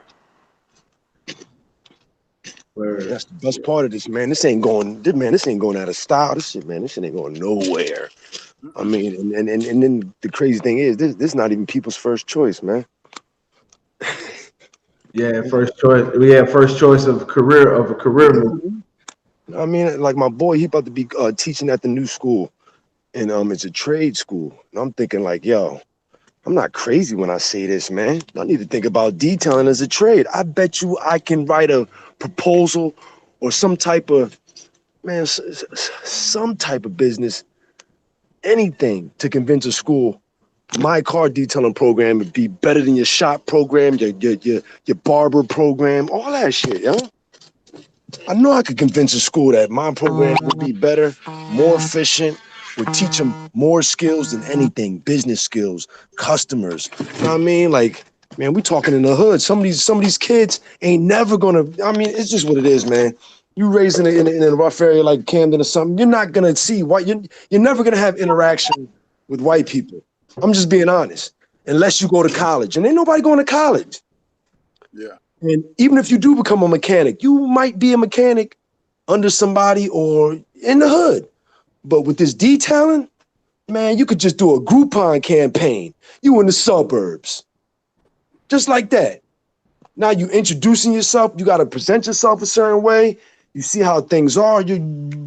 Every day your vision are big houses and 2, 3, 4 car garages. That does something to your head, man. Seeing these nice cars and this good living, people jogging in the morning, looking happy as hell. That does something to your head, man. When you look at it for a few years, you're like, I want that. I mean, I can have that too. Yeah. I mean, people need to see it to believe it, man. I got kids getting in the car and it's like they're on a field trip. Damn, look at the house. Like, man, you gotta tell them to put their phone away. They go use the bathroom and they can't believe it. Bathroom probably big as their bedroom. I mean, people need to see this, man, especially the youth as far as where I'm located. And I mean, it opened people's minds up to a lot, man, because a lot of people don't go nowhere because they ain't been nowhere. And I mean, that diversity helps you, man, as far as growing and business, man, meeting people who are professors, who own businesses you've never heard of, or even in school, you never thought it was a possibility to have a job like this guy who's hiring you to do his car has. Like, I mean, I'm going through that every day, every year. Like, I might be so fascinated with the people I'm meeting. Is why I love working the way I'm working, man, because you have no idea who you're running into, man. Matter of fact, I can't even, man, I ain't going to say the dude's name, but it was my first time 2 days ago, did a billionaire's cars. I mean, I can't even say who this dude is. Now, I mean, got cameras around the house, video. He's out of town, but a customer's trucks I do for about a year now. He said he wanted me to do his friend's cars, and I was shocked, man. I mean, like, I Googled it. I was shocked. Like, this guy's real off of little, like, minor patented things. Like, he's got like 3 patents on 3 things, but I mean, it's like to meet these type people. Like, you think I'm not gonna shoot my shot? Like, his friend who's putting me on to him is letting me know, like, you'll get to introduce him one day. Like, he didn't call me. He's like, yo, when my guys go there, dude, I might call. Like, why are they taking pictures of my car? Why is one of your guys on the side of my house pissing? No, I mean, he was like, well, you were there the whole time. He didn't call or nothing. But best believe he was watching microphones, all that, man. I didn't pick up the phone, nothing. Went in there, did what I had to do, and got out, man. And again, and all 3 whips look nice. But you'd have no idea who you gonna meet, man. We don't even got to talk about the 6 degrees of separation. I mean, I just love this, man, because I understand networking. And as life goes on, it's always going to be about who I run into. I mean, exactly.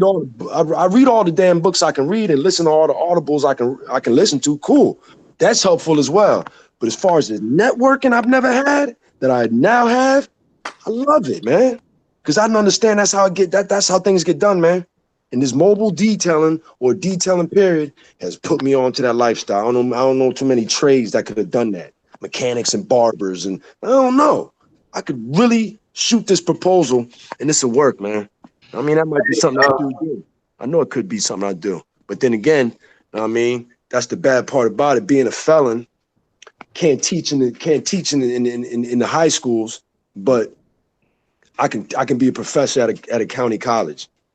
I mean, but I'm telling you, man, I know I could prove that this mobile detailing, it ain't going nowhere, and it'll pay you way more than, yo, this could get you a lot of money your first year out of high school. We're not talking about college. And we all know, we all detail. So this is really something that's not no unrealistic shit. That's the best part about it, man. I know you could convince many people that this could do better than any trade at whatever tech school you're talking about, man, and come out getting engineering money with low cost, with low no startup, loans, with low startup. with no loans, Exactly. no debt like I got for my master's degree. I mean, this is easy. I could keep going and going and going, man. Like, I mean, that's eventually gonna happen. But I'm telling you, man, it's like the podcast is gonna be on, man. A lot of innovative ideas that help all of us, and I mean, just to stay relevant, man, and keep something going. Because I know I gotta post more in a new way, but with this, me and Aaron, we definitely gonna. I mean, Yo, what's up? yo, Deaelin, Randy wants to know, can you give a tour of the shop? Yeah.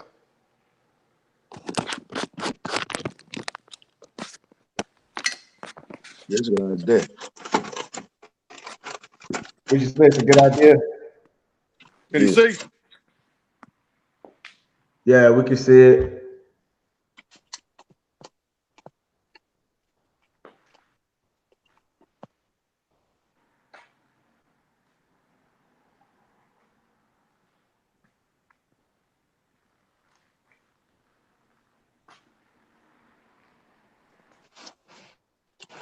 Did you know somebody? How'd you get a hold of it? Yeah, Sport is mute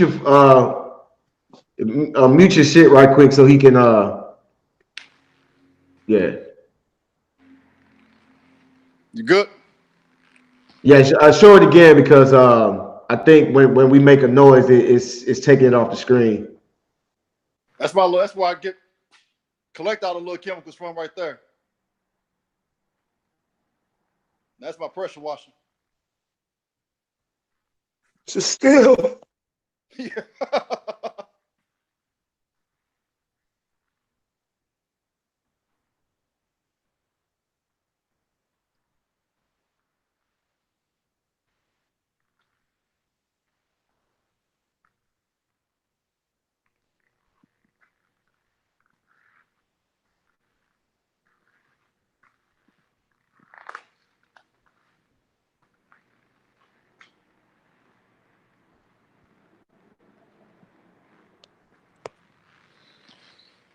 That's about it.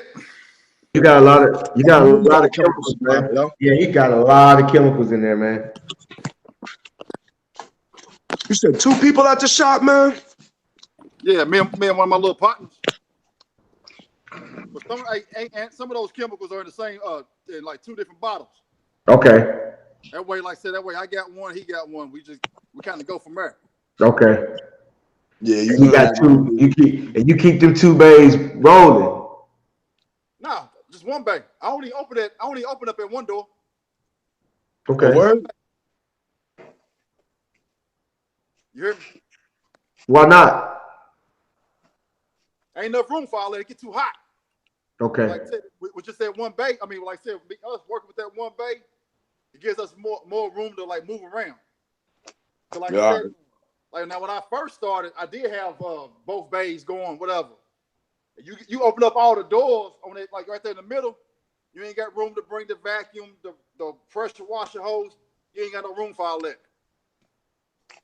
So I was like, we'll just go all in, and like I said, we just use that one bay, and we'll just knock it all out from there. I got a vacuum on that far wall, and I got a vacuum cleaner that's right here in the middle. So when we open up those doors, I'm on one side, he on the other side. Let's get it. You got an average you be trying to do every day? Yeah, like I said, my goal is at least do 6. But like I said, depending on how the day going, I go ahead and go with 10. All right. Like I said, I get here about 9 o'clock. I tell myself 9 to 5. But like, if we having a good day, I keep going. Yeah. Y'all see that hat you got on, yo? Did you went to that thing? You went to that yeah. In Pittsburgh, right? Yeah, I went up. It was like about a month, not about 2 months ago. Yeah, Pittsburgh. Pittsburgh. Yeah, Detail Kings. Yeah, I got my tire shine applicated for them. They punched me in the head for that shit. Man, hey, they chemicals are high. I looked Yeah, I at know. bro Yeah, chairs. I And went and got asked him that. questions, and he was like, man, for I think it was like for a 16-ounce something. I'm talking about $89. I said, how many vehicles you get with that? Man, on average, probably 3 or 4. Man, you keep it. I don't want it.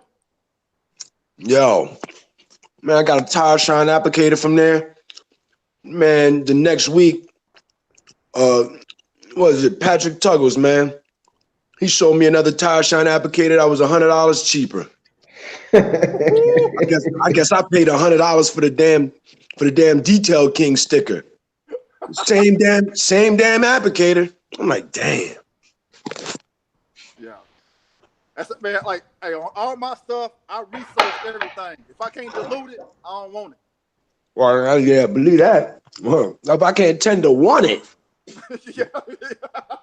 If I can't 10 to 1 it, I don't want it. I need that uncut. Right.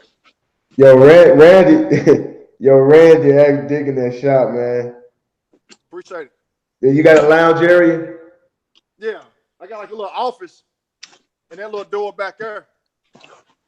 I got like 3 or 4 little chairs where they, if a customer has to sit here, they can. I got a couple chairs in there for them. Okay. Yeah, I like to. I mean, a shop would be nice, but I really like to be on the go. Like I like to move around like that. I like because the thing with being mobile is that if you're in a certain demographic and that demographics ain't popping no more, you could just find another one. Right. You know what I'm saying? You could just drive there, shop on wheels. You could just drive there. I mean, the first time I saw a detail setup, guy had everything sitting up on a trailer. He pulled into a bank. And man, I'm looking at him like, and I was a security guard. I'm in my 20s. I'm sitting there, I'm looking, and he goes in there, comes out with some keys, pulls the Jaguar up, cleans it up. I'm like, wow, that's a good idea. And that idea stuck with me ever since the first time I saw that was, I think, 2001, 2002. And I thought about that idea until I actually did it. I tried to get it started like 2006 when I was still in the police department. I was going to do it on the side, but I was just looking like, YouTube wasn't popular in 2006. It was just starting. And so I didn't have anybody. I didn't know anybody or have anybody to ask on how to get the stuff how you hook it up. Like I at the time I had never seen a pressure washer, and so I didn't know how none of that stuff worked. And so that I had so much going on. That was enough to just say, man, you know what? I ain't gonna worry about it right now. But when I first saw it, man, I was like, man, this is amazing, man. That is a good idea, man. And when I first started, man, I wasn't even thinking about like no polishing, no wax, no nothing. I'm talking about just wash your car, man. Like I just wanted water to come out there, pressure washing, and then vacuum cleaner to turn on. And when that happened, you couldn't tell me nothing, man. It was on and popping. Yeah, on average, man, like far as the way I look at it, like my vision and my goal every day, if I get a wash and a vac pull up, 30 minutes or less. In and out, I may hit you for 45 minutes. Full details, if it takes anything over 2 hours, then like you try to take it somewhere else. That's how I mentally, that's how I try to do every vehicle. Yo, what's your competition like out there? I was telling A earlier, I can throw a rock to the other detail shop down the street. I can throw a rock up the street to an automatic car wash. All right. Yeah, that's where it must be at then. That's a smart spot to be in then. Yeah, that pretty much that makes sense. Yeah, but majority of the customers, when they pull up, they be like, man, you got a good location. I'm like, I appreciate it because probably 5 miles, maybe 6 down the road is a grocery store. And then what? The opposite direction, you got like different little restaurants. They call it like, I'm probably like 3 blocks from downtown, Madisonville. All right. Yeah, it's all about location. You got a shop that's going to play. And I mean, downtowns don't never go nowhere, really. So yeah. Right. I mean, that's good. Yeah, the funny thing, man, I remember I had the idea of when I was thinking about going mobile, and then I had the opportunity to get a little spot where I could wash cars. Um, it wasn't a shop like that, you got like where you got the garage door, the bays, and you're in a controlled environment, you covered up. It was like that, the customers had the place to sit and chill, but you're gonna be outside in the heat or whatever. Yeah. And I guess I could have bought one of those little sheds that you could, one of them big long sheds that you can get for $600-700. And but I remember my rent was gonna be like $300 a month. It wasn't a good location, but it was gonna be one of those places. The area you was gonna be charging like for a car, maybe 20, like 20 for cars, 35 for trucks. They're not trying to pay anything higher than that. Yeah. And I mean, but when you have one thing I've noticed, and this was brought up in my business class, car dealerships. Every time I'm talking about the major dealerships. Mm-hmm. Have you noticed that every time you go to a major dealership, it's usually one next door and one across the street? Yep. You ever notice that? Yes, and they rarely go out of business. They probably change names and change owners, mm-hmm. but they rarely go out of business. So that's what I was asking you earlier. Did you have any business? Did you have a business background? Because those three car washes being right there is actually good for you. Okay. Because that's okay. Oh, that's the street all the car washes are on. You see what I'm saying? So that person, they have it's a buffet. They have a choice on where they want to go, and you're gonna get business. It's not gonna actually another shop opens up. It helps you. You know what I'm saying? Unless the person is trying, unless it gets to the point where they're undercutting and y'all undercutting each other until y'all run yourselves both out of business. Right. And so usually it's unless you got something else to separate you, like good work or whatever. I mean, better quality work, because the other guy, he's a detail shop like you. He's similar to your style. Right. But like I said, he works on, I don't know what he do, honestly. Like, you can go by there during the day, he's not even open. You go by there around 2 or 3 o'clock in the morning, he's open. And I'm like, okay, to each his own. But right. That same shop, when I first got up here, the people that owned it one down the street, they wanted me to close this one up to go work for them. Right. I was like, what's the benefit? So they tried to talk them numbers and it didn't add up to me. Right. And they sold it within like a month after that. They sold it. Right. Yeah. See, like I said, he washes, he does the little ATVs, whatever they call it. He does all that, man. I don't know. He just does random stuff. So yeah, he probably more do a lot. He probably do like some type of custom type stuff, Yeah. Because my homeboy's like that. He has a shop where he does like car audio and stuff like that, and he does like a lot of custom stuff. Like he can do one job that'll take care of everything all month. Wow. So he's probably on some stuff like that. You know what I'm saying? That way he doesn't have to open. Now you got people like that do custom work who don't work a lot of hours but make a lot of money because of the type of work that they do. And it being in that small town, my boy, he's in Jackson. Well, there's a lot of car audio shops, but like he does customized stereo systems to where he can fiberglass the inside of your trunk and put TVs and speakers, all types of stuff, man. He can fiberglass your dashboard. He can make a steering wheel look like a spaceship with a TV and a steering wheel. He can do anything. I'm serious. This guy can do anything. So it's not many people that's doing that in Jackson. So just by him being able to do that, he could charge whatever he want because he ain't got no competition. And if and Jackson, they enter them cars, man. They enter them cars heavy. So like they go to car shows. So like if you want to win the car show, you got $5 or $6 grand, $6 or $7 grand to throw away. Should you go over there and he could create something? You could just tell him the idea and he gonna create it on his own way, and it's gonna be dope. I don't know if you ever seen my car. I've never I got it on my YouTube channel, but I don't think I've ever showed it live. But he did the interior of my trunk. I mean, he did the interior of my car and my trunk. Gotcha. You know what I'm saying? Just my trunk alone, just the trunk was about $7,000. Just the trunk. Just the trunk. Yeah. Yeah, man. But just to show off for 6 months and let everybody know I'm the man, and then he did somebody else's vehicle better than mine. I'm looking at him like, man, he getting all the money. I got to get some money too. Because he did better than mine. You know what I'm saying? I spent $7,000. Somebody else go in there and spend $10,000.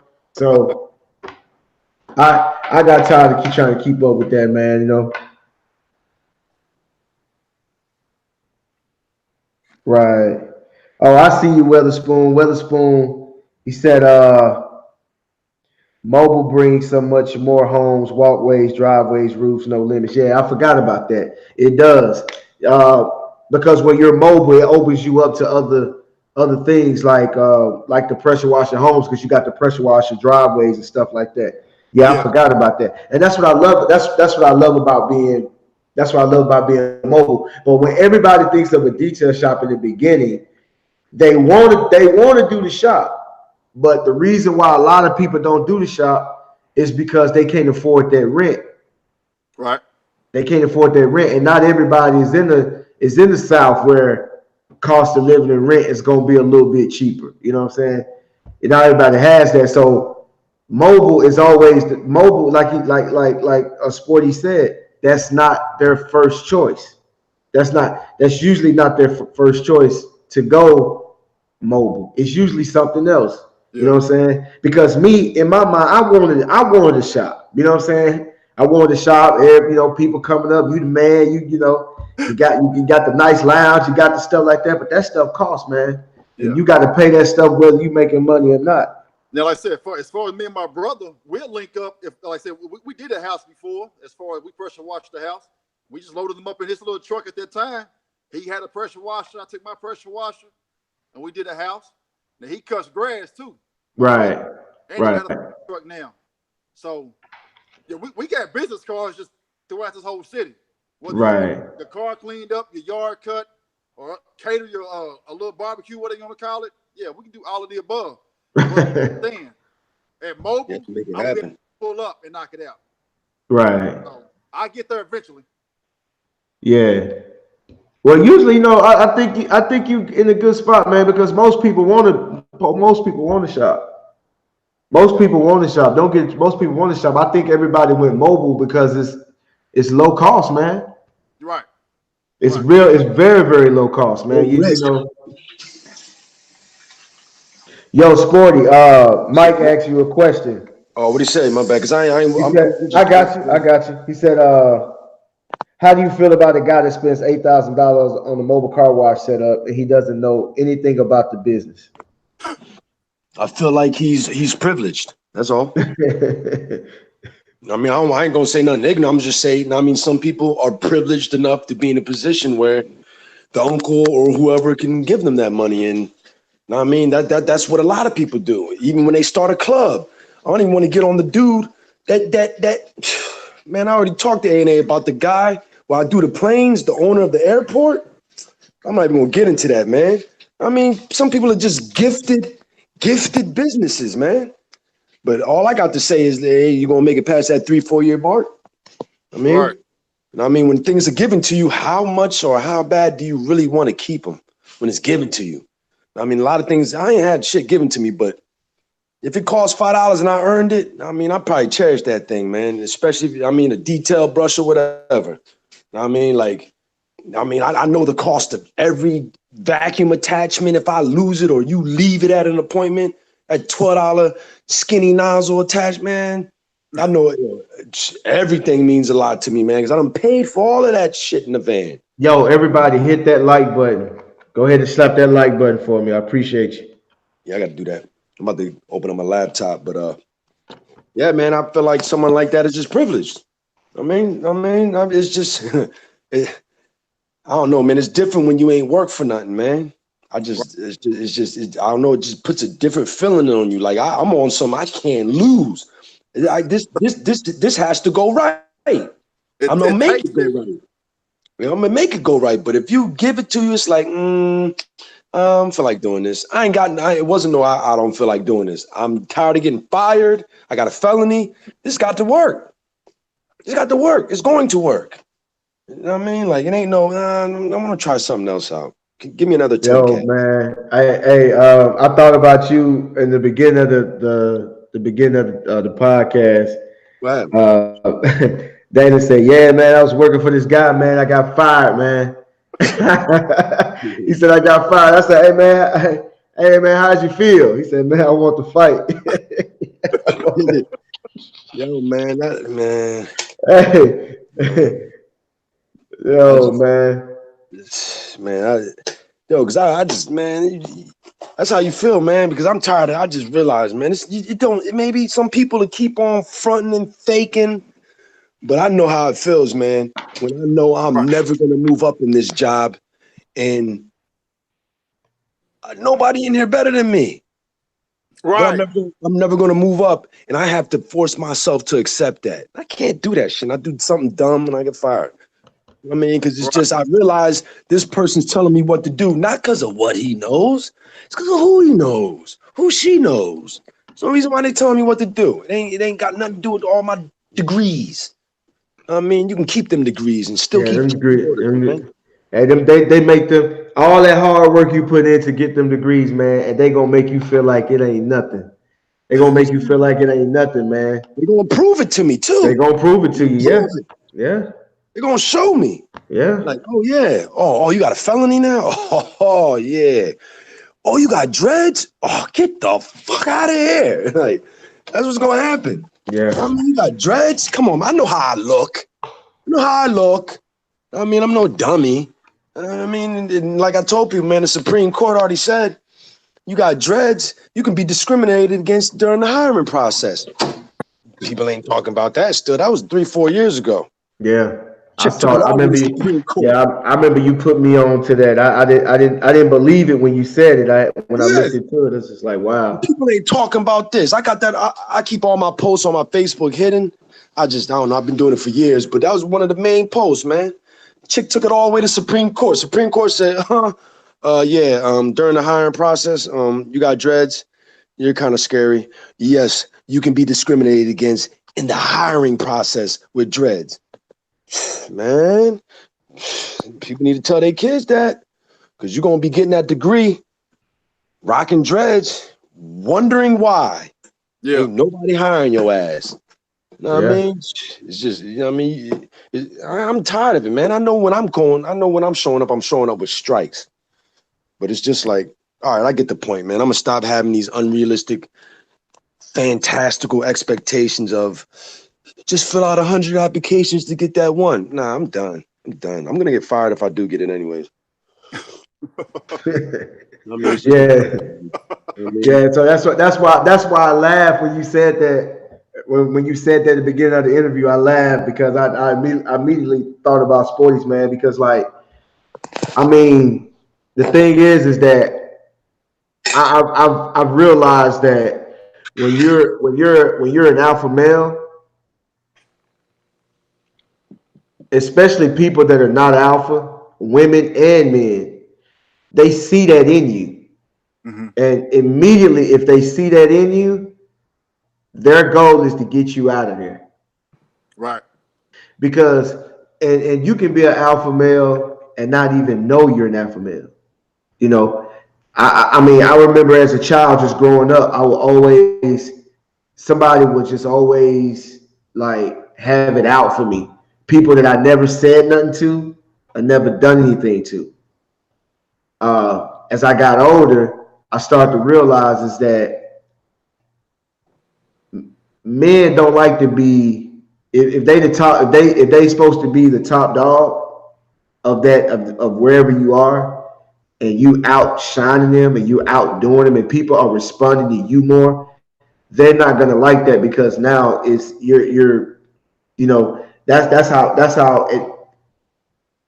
like people like us like end up getting fired because if he's the boss, but he doesn't have a boss, he's the boss, he's the manager, he's the supervisor, but he doesn't have that leadership quality about him, but you have it and he sees it in you, he's gonna feel like you a threat. Right. Because and then if you're good at what you do, if you got the skill, oh, he's got to get you out of there because you're gonna possibly take his job. You know, I'm not saying that was your situation, but that's what ended up happening. You know what I'm saying? And then the thing about it is, if you don't like the job, because I mean, just think about it, man. You said you work like you didn't even tell me what type of jobs you said. You said just jobs, odd jobs here and there, the restaurant industry, something like that. Like you was doing job. Like I could tell by the way you mentioned it. You was just doing it for the check. You didn't like that job. No, exactly. You didn't like that job, and it's gonna show. It's gonna show in your attitude. Yeah. It's gonna show. You know what I'm saying? Hey man, when you get done busting tables, go clean the toilet. It's backed up. You know what I'm saying? And if you're an alpha male, that sounds so disrespectful. Even if the person is not meaning to be disrespectful, there's no way for me to not be disrespected if somebody says that to me. Right. You know what I'm saying? Yeah. It just, you know, and when I resigned my position at the police department, the first thing I did was grow my hair out. You know what I'm saying? The first thing, like when I got the military, all of that, because I left the police department in 2011. I was honorably discharged from the military in 2006. Yeah, 2006. And the first thing I did was like grow my hair out because like, I mean, just think about it. As a grown man, you got to cut your hair the way they say cut it. You gotta, even on the police department, you gotta do things the way they say do it, not what you want to do. You know what I'm saying? And I don't know how I lasted there that long. You know what I'm saying? I don't know how I did it. But just doing my own thing now, just doing me, dude. I said it before, man. If they say, look, man, you know, if they say if it gets to the point where I have to go back to a job, a 9 to 5, dude, I swear, man, I'm gonna cry, man. You know what I'm saying? Literally, man. Snotty nose, I'm crying, man. I can't. I just can't. What'd you say, big dog? Let me cry. Yeah, I'm gonna cry, big dog, because I'm just keeping it real, man. There ain't no way. What is I don't want to do that again. I ain't going back. At one point in time, man, I work here and work at Walmart third shift. I would leave here to about 5 o'clock. Be at Walmart by 10. Get off at Walmart at 7:30. I grab something to eat, and I would come right back here to the shop. I was doing stuff like that. Then my body started shutting down, and my mama was like, when you gonna get to a point you're gonna give one of them up? I'm like, I'm not. I'm out here grinding. And then that one day, I just called Walmart and said, hey, man, I ain't coming back. You know, like, I just ain't gonna be able to do it. Yeah, burn. Yeah, you know, everybody, you know what? Burn that bridge. You know what? Everybody coming back. Everybody burn that bridge. That's how I feel. Burn that bridge. I ain't giving you a 2-week notice. I'm coming back. Fuck a 2-week notice. Everybody, you know, the funny thing about it is everybody who goes into business for themselves always has that doubt, and they go and get a part-time job to feel safe. And I did that. I want to say, was it 2015? I went and got a job. I think I told you about this, Sporties. I went and got a job with Nestle that makes all the frozen foods. Empty that pallet. Yo, so now, so I'm talking to my wife. I'm like, yeah, baby, I'm gonna get this job because in the wintertime it gets slow, and this will hold me over in the wintertime. This. She was like, okay. And she, my wife, she the type of person like, she know how it's gonna go, but she ain't gonna tell you, she ain't gonna say nothing. She just kind of go, oh, okay. So I go online, so I did some interviews. And here's the crazy thing: the guy calls me for Nestle, sets up the interview and everything. I think I had an important appointment that conflicted with the interview. So I was like, okay, man, let me call this guy. I was like, look, I'm gonna have to reschedule. And he was like, no. Let me just tell you how full of shit these people are, man, in the work industry. So I'm like, look, man, can I reschedule my interview because I have a very, very important appointment that's conflicting with with the interview, with the time of the interview. He was like, well, no, blah blah blah. He was real rude, right? And that was it. So I'm like, all right, whatever. I didn't worry about it. So all of a sudden he calls me, yo, you still interested in the job? And I'm like, yeah. I'm like, what happened? I thought I couldn't interview. He's like, yeah, man, no. He was like, yeah, I could go interview you over the phone. Well, hold on.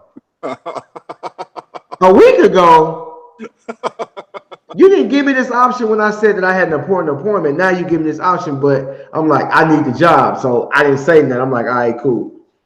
So interview on the phone, I get the job.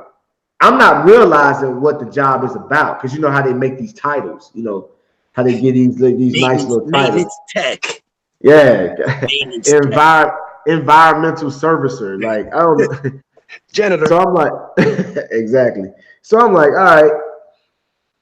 So he said, yeah, go to the grocery store on such and such street. You're gonna meet a guy named such and such. So I go there, I meet the guy, and he's like, yeah. So now the job was,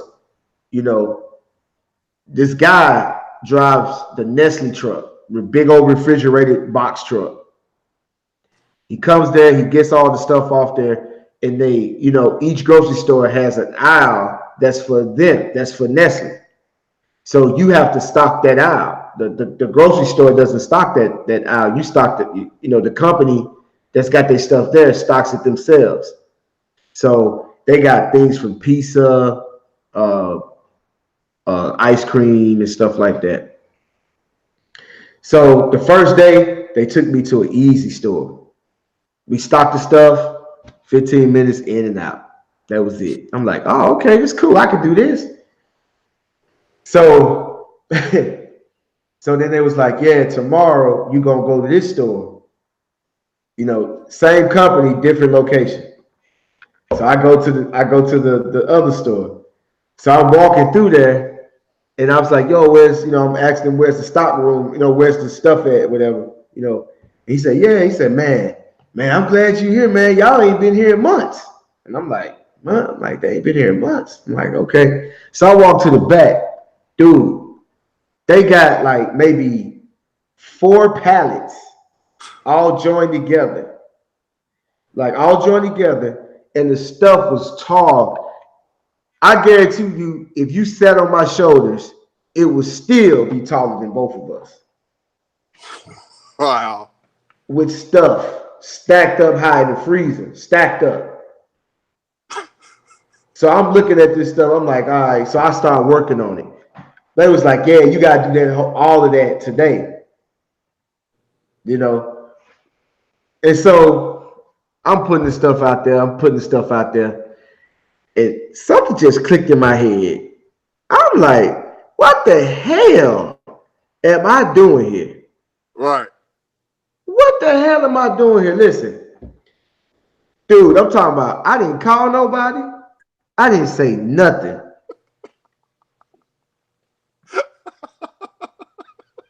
I tell you, dude,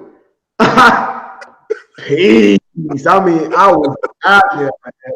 I got in my truck and drove off. I got home. Burn the bridge. Burn these Burn bitches. it I don't down. care. Burn it I down. don't need your reference. Hey, I'm out. I came home. My wife said, "What happened?"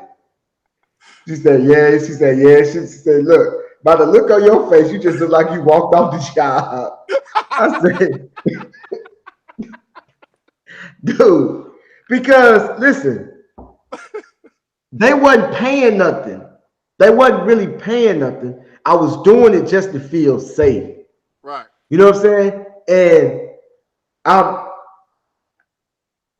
the money that I would make that day, by the way by the way that my business was going, I would get that amount of money in 10 minutes. Gotcha. You see what I'm saying? Yeah. And my business was doing good, but I was just so afraid of the winter time because my first winter was rough. And this is like my second or third year.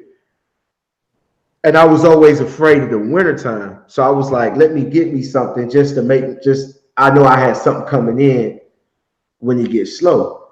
Right. And man, I'm talking about like I think all of us do that. Even Sporty's was working somewhere when he first started. He was doing both of them. I think everybody does that because we're so programmed to work for somebody. Mm-hmm. They train Yeah. They train us from elementary. As soon as you go to school, kindergarten, they start training you for that.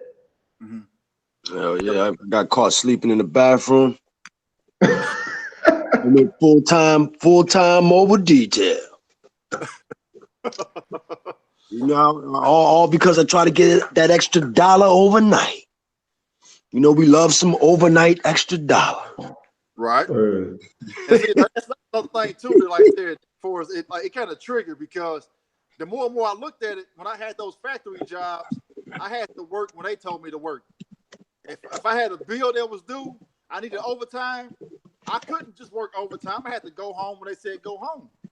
So then when I had to work overtime, I didn't want to. I had to work overtime. Right. And like I got to that point to where, like I said, man, I actually had to sit back and analyze and realize either I can make this on my own or I can go work with somebody else and do what they tell me to do. And people don't realize it, man. It's so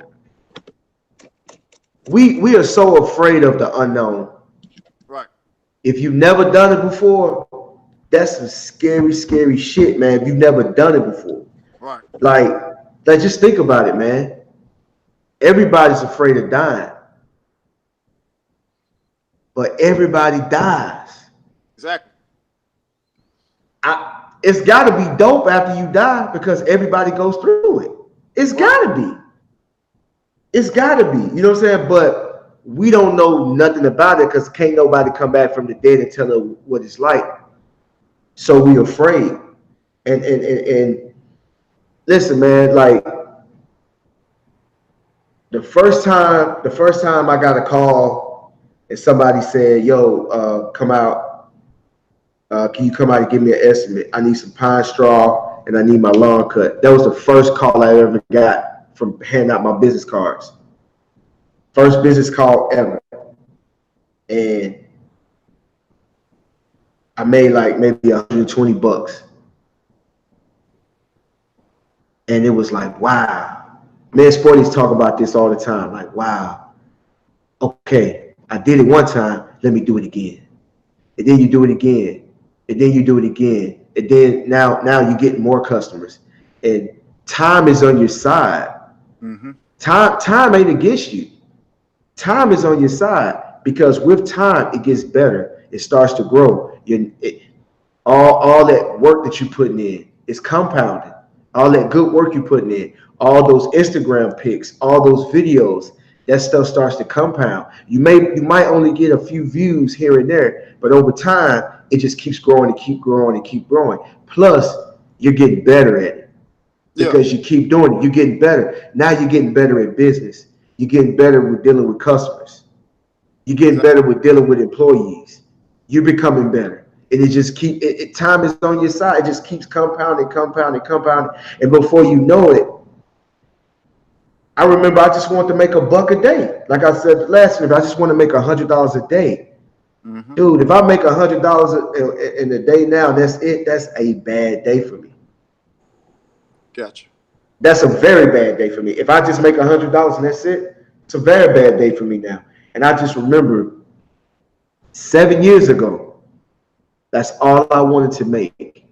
I was happy. Like I would be sitting at home. It's cold outside, year one, nothing going on. My phone will ring. Hey, can you do a car wash? Well, I would jump up. I ain't making but $50.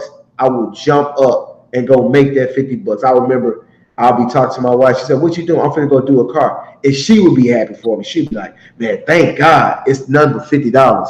But it's a step in the right direction, man. I mean, you just gotta love it, man. It's like once you just say, you know what, I'm scared, but man, I ain't gonna die. I ain't gonna get killed going out here. What's the worst that can happen? It don't work, and I got to go back to doing the job. Oh well, it ain't nothing I ain't never done before. Let me try this. And if you want it bad enough, man, like we said, the mindset, man. If your mind, if you want it bad enough, you can. Like Sporty says, man, you're not gonna lose. Even when you lose, you don't lose, man. Because when you lose, it's a learning experience. When you make a mistake, it's a learning experience. Exactly. It makes you better, man. Yeah. If you ain't growing, then like I said, you're wasting your time. That's the way I look at it. You gotta grow daily in this particular field. If you ain't growing, it's gonna kick you out real soon. I'm just saying, man, that 3-4 years come up, you might start questioning things. I ain't gonna say people's names, but you can just watch people. You know what I mean? You have people in the detail community and in life general. Anything they do in their life, man, you could just see it. Like when you're doing something, it shouldn't be a toss up. Shouldn't be questioning too many things. I mean, go out and make a damn mistake and get back on the right path. But when you start questioning things, you ain't doing something right, and you keep. I'm telling you, man. People don't really love this stuff, man, or they're not taking it serious, man. Because I mean, I'm willing to do what I'm doing, so I ain't never got to go back to work, man. And I'm working like I'm working, man. Like this shit's gonna get played out next week, man. Like I need. That's how you gotta do it, though. That's how you gotta do it, though. You gotta go in like it's finna go out of style, because it may not go out of style, but you may not be able to do this in 5 years physically, or something can happen. So that's why we're going in so hard, because we're trying to set something else up. So now, because see, we detailing because we have to.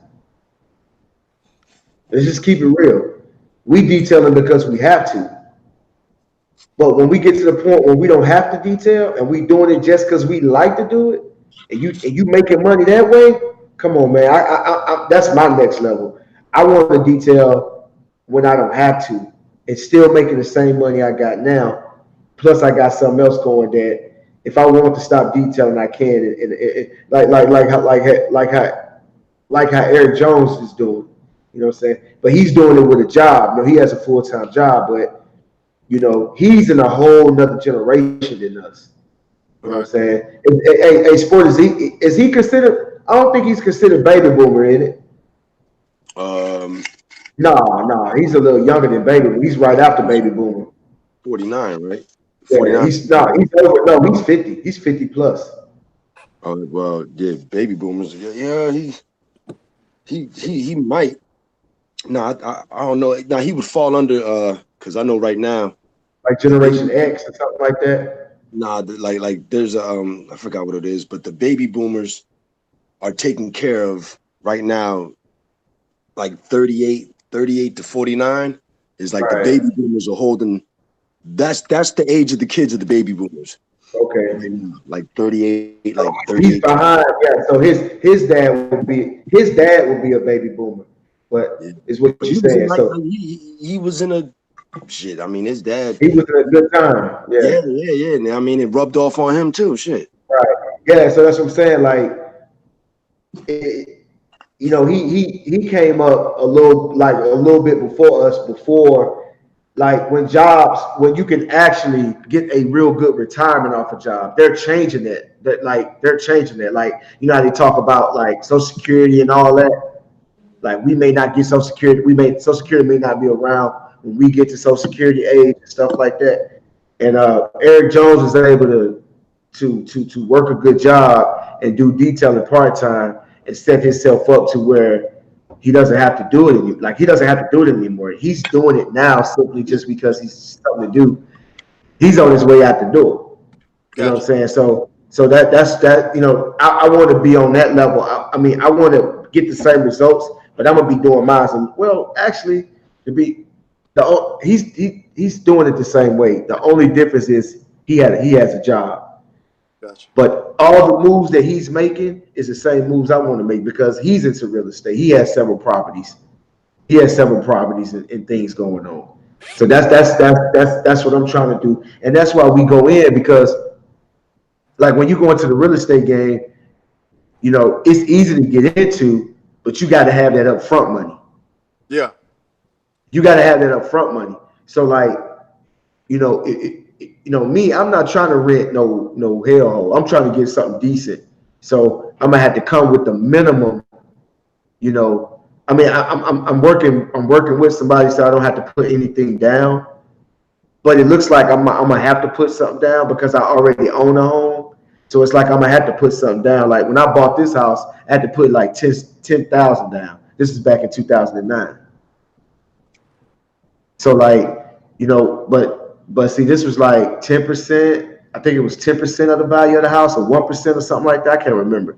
But when you do investment property, because what they're going to do is when you go try to get a loan for the property, they're going to look at your other stuff. They're going to see that you have a mortgage on your credit.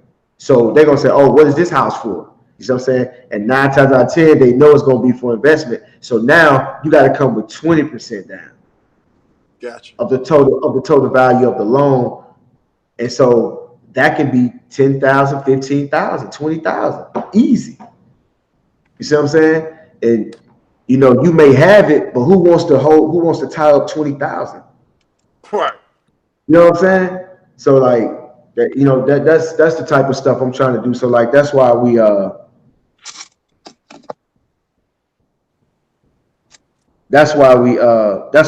in so hard. You know, that's why we doing the sun up to sundown type thing. But you know, like actually like now, my prices are better, way better, and I've cut. You know, I've actually had to cut my workload down because I was driving like far off to do jobs. You know, like lawn care and stuff like that. I was driving like almost over 30 minutes out to do a few properties, and so I cut them off. You know, now that sounds bad, but I had to let them go.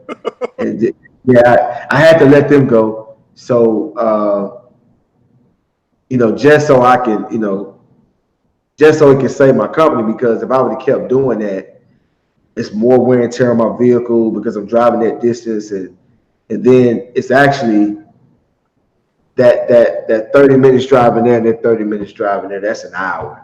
You know what I'm saying? Just of driving. Plus the other places, like plus the 10-minute drive and 5-minute drive and 15-minute drive, you add all that up, I might have 2 to 3 hours of just driving. So so that was actually tapping into my profits, and then also I may have you know, I can't count how many times I've been 30 minutes out doing the yard and somebody calls me, hey, I found you on Google. I found you on Google, and I want to see if you can come out and pressure wash my home. Yeah, I need it done today because I got to sell the house tomorrow, you know, or something. Or I close on the house tomorrow, and man, you the only one that answers the phone, and I can't get over there because I'm way out over here. I can't get over there quick enough, or I got other things going on that I was just like, man, you know what? So this year, the first thing I did was, you know, those customers that were far off, and a lot of them were good customers, and I hated to let them go because I mean, even though you let them go, you losing money. But I think I gained it all back by raising my prices and being available now to take on those. I get a call. Shouts out to Randy, SEO. I get a call once a week, at least once a week now. It's not every day, but at least once a week. Sometimes multiple times a week, I get a phone call, and I say it's maybe like a 75% chance I'm booking them. Gotcha. Gotcha. So. But man, we've been. Oh, you got anything else to say, Sporties, man? We about to jump off this thing, man. We've been on this thing over 2 hours now. I was just saying, man, in this business, man, time is your best friend, man. Exactly. Like, if you just got to do the same thing that's working for a long, I mean, just year after year, man, and I mean, time is the best in this, man, because you really got customers that I don't care who you is, you'll have some customers that's going. I mean, you got your once a year, your twice a year, your bi-weeklies, your monthlies. You know what I mean? Like, and the next thing you know, after a couple years, you know what I mean, you got a little load of the yearlies, a load of the monthlies, a load of the bi-weeklies, and you know what I mean, it just take time, man, but patience. Yeah, that's it, man. I hit mine. I got a little thing. I call it like an unlimited plan, where I got customers that'll pay a monthly fee, and they get up to 6 washes a month. You can't go over that 6. And right now, they may hit 4 washes a month. That's smart, yo. That's smart. Because they would love to get all 6, but they ain't got the time. That and the vehicle's already going to be clean. So all I'm really doing is pulling it in, rinse it off, do the windows, tar shine, quick vacuum, take it right back to them. Y'all might have to do that, yo. You know what I mean? Just because people that I do bi-weekly, after that first time, every 2 weeks, it's like, I mean, the appointment I come back from today, my coach's car, I've been doing that every 2 weeks since 2011. And the cars, man, I mean, he still pays the standard detail price from 2012, 2011. And I mean, that all comes from, just time, man. That's at Ashton Martin, ain't it? Nah, it's my coach. My coach in Camden. He's just got a BMW, and I do his daughter's Altima. I've been doing them since 2011, every 2 weeks. And when they look like that, man, I mean, it can't get no dirty. I never need the clay again. And then like when someone who's been with me for a while, the second I see the headlights getting bad, I'm gonna do the headlights. Every now and then I'm gonna throw on wax. It's like, I mean, he ain't gonna go nowhere but me. So it's only right, since I mean, every now and then I maintain the car like that every 2 weeks. I mean, that's a good idea, man, because I wouldn't be able to do it like you're doing, but shit, once you do it one time, if someone does every bi-weekly, you can't tear your car up, you know? Yeah, exactly. I need to do that. Now, I mean, take some off the standard detail and on like a three standard detail package. But I wish you would get 3. I mean, your car gonna be clean as hell. I'm like, you know what? Watch. And when it pops up on my website, I'm gonna post it in a new wave because I like that idea, man. I'll give you 3. Go ahead, use 3. You know what I mean? I mean, your car gonna be spotless. Yo, mad people would jump on that, man. I like that idea, yo. I like that. It's working. Like I said, the only hiccup I have is, like I said, going to pick it up from time to time. It ain't too far, but at the same time, if they call, I can have 5 appointments. If one of them that's like getting an unlimited plan, if they call, I go get theirs real quick. I jump on that real quick. Pick it up, knock it out, take it back, and I finish up the rest of my appointments.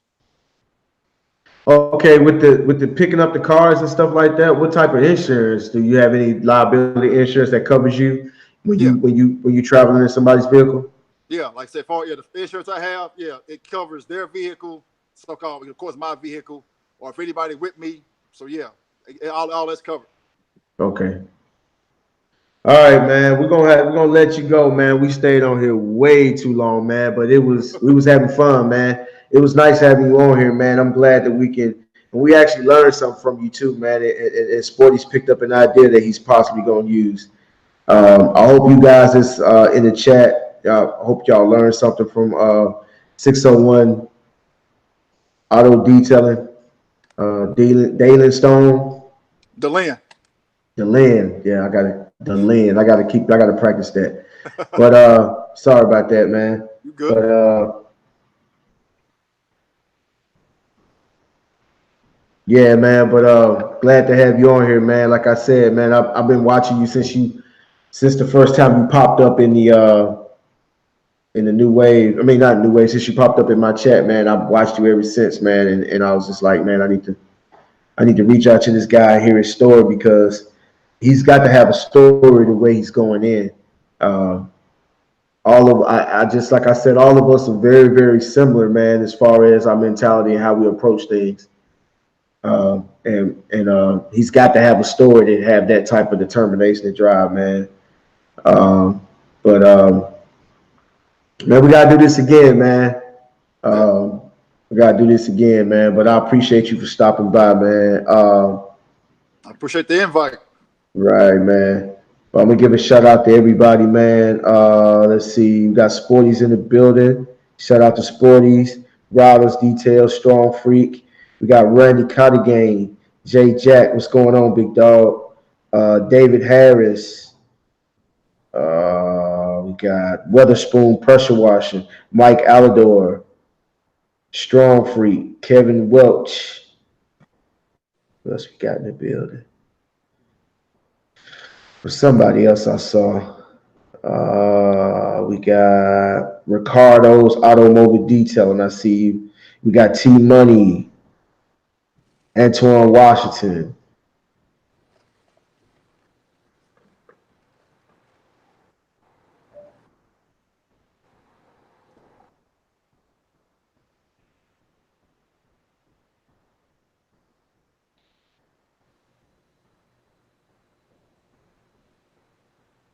Man, appreciate everybody for stopping by, man. If you guys are not, if you're not a member on the New Wave group, go ahead, sign up. Again, when we finally get everything together, man, me and Sporty is gonna have a new podcast called the Money Mindset Podcast, where like the conversations, like, you know, we interviewed you, but like the conversations we was having on here, it's gonna kind of be, the podcast is gonna kind of be like that. We're gonna have all type of stuff. It's gonna be a little different from a podcast that you used to seeing. We still throwing topics around and ideas around, man,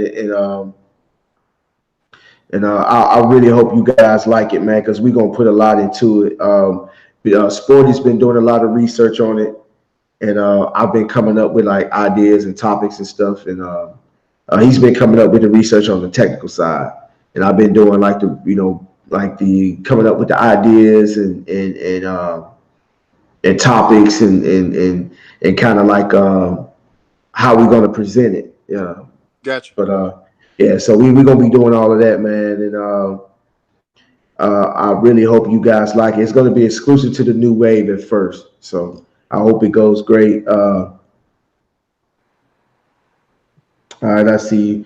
But I appreciate you, Jake Jack. Appreciate you, man. Shouts out to everybody, man. We're gonna have to do this again. I'm gonna try to find somebody else to interview, man. But like I said, man, I see you guys in the future. Again, if you're not a member of the New Wave Facebook group, go ahead and join today. It's gonna have it's Randy's page. It's gonna have the red Range Rover as the profile pic. All right. Till next time, y'all. Peace. I appreciate it. All right. All right.